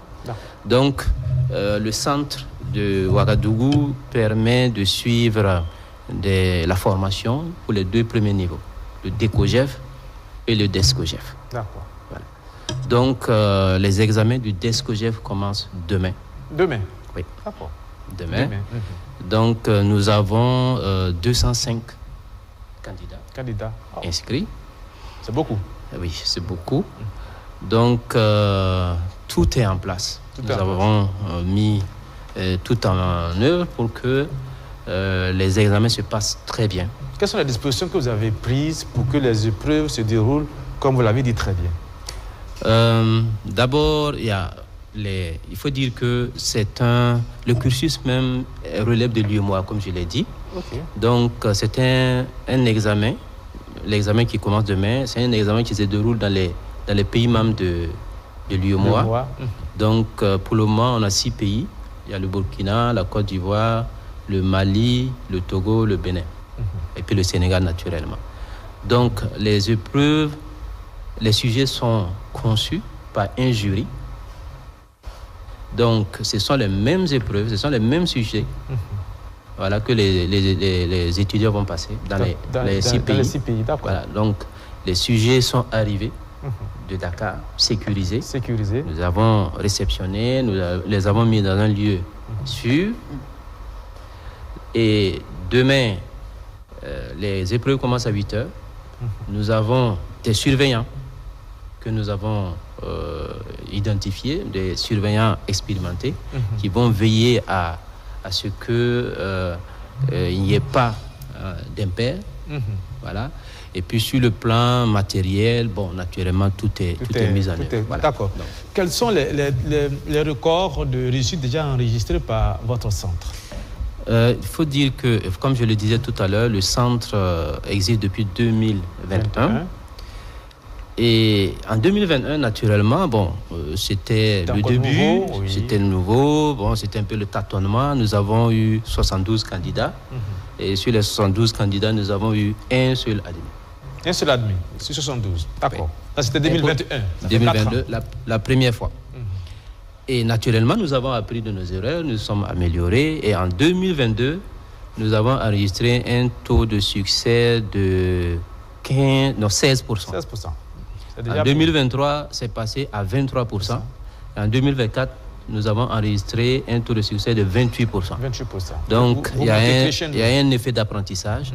Et pour les examens de l'examen de 2025, nous attendons au moins, en tout cas, 50% de taux de succès. Au moins 50%? Oui. D'accord, on reviendra faire le compte. Nous, on vérifie toujours. Non, nous sommes confiants parce que nos étudiants sont bien formés, ils ont été bien préparés et nous ne doutons pas que nous allons enregistrer un bon taux de succès. Certains parents préfèrent inscrire leurs enfants pour le cursus français. Est-ce qu'aujourd'hui, vous pouvez donner le gage que le cursus que propose votre centre, et qui est un cursus sous-régional, bien sûr, est au moins du même niveau que le cursus français? Merci pour cette question.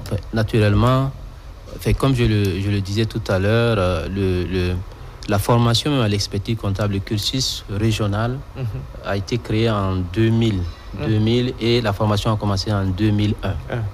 Mais avant cela, la formation, c'était le système français. Tout à fait. Mais malgré qu'il y a le cursus régional, il y a certains étudiants, certains parents qui préfèrent le système français.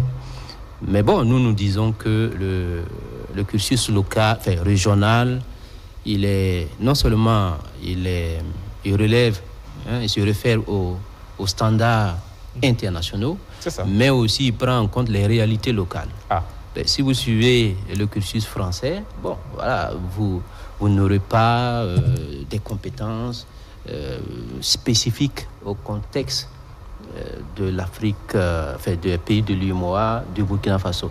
Donc c'est ce plus-là que nous apportons. Et que vous adaptez la formation aussi aux réalités socio-économiques, démographiques et tout cela. Bien sûr. Quelqu'un qui a suivi le cursus français, quand il rentre au Burkina, dans un pays de l'UEMOA, il est obligé de s'adapter. Voilà. Alors que celui qui a suivi le cursus régional, il est déjà prêt à l'emploi. Dès qu'il a son diplôme, il est prêt à travailler. Il n'a pas besoin, il n'y a pas un temps d'apprentissage pour être opérationnel sur le terrain. C'est vrai que c'est une question de choix et les choix sont libres, mais il faut de plus en plus apprendre à faire confiance à nos institutions nationales et régionales. C'est comme cela aussi qu'on va contaminer les autres à nous faire confiance aussi. Ça commence par nous-mêmes déjà. Merci, professeur Florence Songnaba. Peut-être que vous avez quelque chose à ajouter ou en train de finir?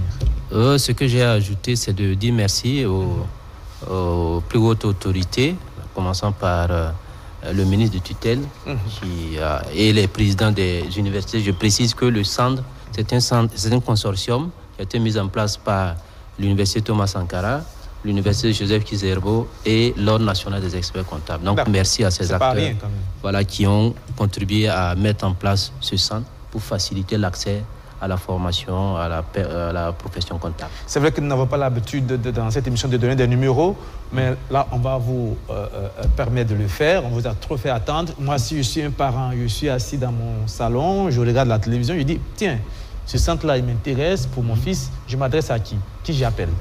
À quel niveau est-ce que j'appelle? Pour ceux qui sont intéressés par la formation, le centre n'a pas pour le moment un siège fixe.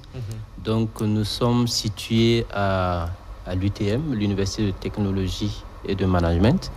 Donc nos locaux sont situés là-bas, c'est à Ouagadougou, c'est pas loin d'ici. Juste à côté de l'ambassade des États-Unis. Donc vous pouvez passer là pour avoir toutes les informations qu'il faut. Voilà. D'accord, c'est assez clair. Et pour terminer, si vous le permettez, je souhaiter la bonne chance aux candidats. Je voudrais leur dire qu'ils n'ont pas à avoir peur, ils ont été très bien formés. Je fais partie des formateurs dans ce centre. Le niveau est bon, ça va? Ah oui. Ils ont un très bon niveau, donc ils peuvent être confiants et aborder les épreuves sereinement. Voilà, on est en train de finir. Vous savez qu'on finit toujours bien, mais il y a toujours un de nos chroniqueurs qui demande toujours la parole en dernier lieu. Dacier Bendouté. Oui, merci.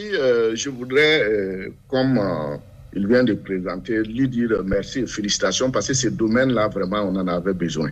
Pour ceux qui connaissent la question de comptabilité, donc, on souhaite que vous grandissez et que le Burkina vraiment ait une école comme ça. Et aussi, je voulais dire à propos des visas là, attirer l'attention du gouvernement. Il faut communiquer. Cette question de visa là, il faut que l'État burkinabé communique pour que ça parte loin. Il ne faut pas qu'on va faire et puis on est assis, on est modeste. Non, c'est un grand coup pour l'Afrique et le reste des Africains. Donc, faisons une bonne communication là-dessus. Deuxièmement, je voudrais aussi profiter, saluer ce que l'Italie aussi vient de nous faire en termes de visa. Voilà, parce qu'on a appris que, en tout cas aussi avec l'Italie, il y a en tout cas cette nouvelle réglementation. Et profiter, féliciter aussi nos frères burkinabés qui y vivent et qui ont travaillé, qui ont eu la confiance des Italiens, de l'État italien, et qui a permis au Burkina Faso et à l'Italie d'avoir de très bonnes relations. En tout cas, c'est une fierté de voir que par leur travail, leur dignité Et sur toutes les disciplines, l'État italien les a fait confiance. Et aujourd'hui, nous tous, on bénéficie. Merci, Dacier Bendouté, merci d'être venu à cette émission. On a déjà fini. Merci. Merci, Karim Diallo, d'être venu ce soir. Moumouni Zongana, merci. Et puis, professeur Florence Ongaba, merci. Bonne chance à vos étudiants. On attend les résultats. On espère que les choses vont bien se passer. Merci surtout à vous, chers téléspectateurs, d'être restés jusqu'à cette heure. Moi, je vous retrouve demain à 19h30 pour le journal télévisé. Grand merci à toute notre équipe de réalisation. Jonathan Ilboudo et toute son équipe, les cadreurs, les spécialistes du son, le service web, digital, tout le monde. Merci à tout le monde. Et puis, allez, bon début de semaine.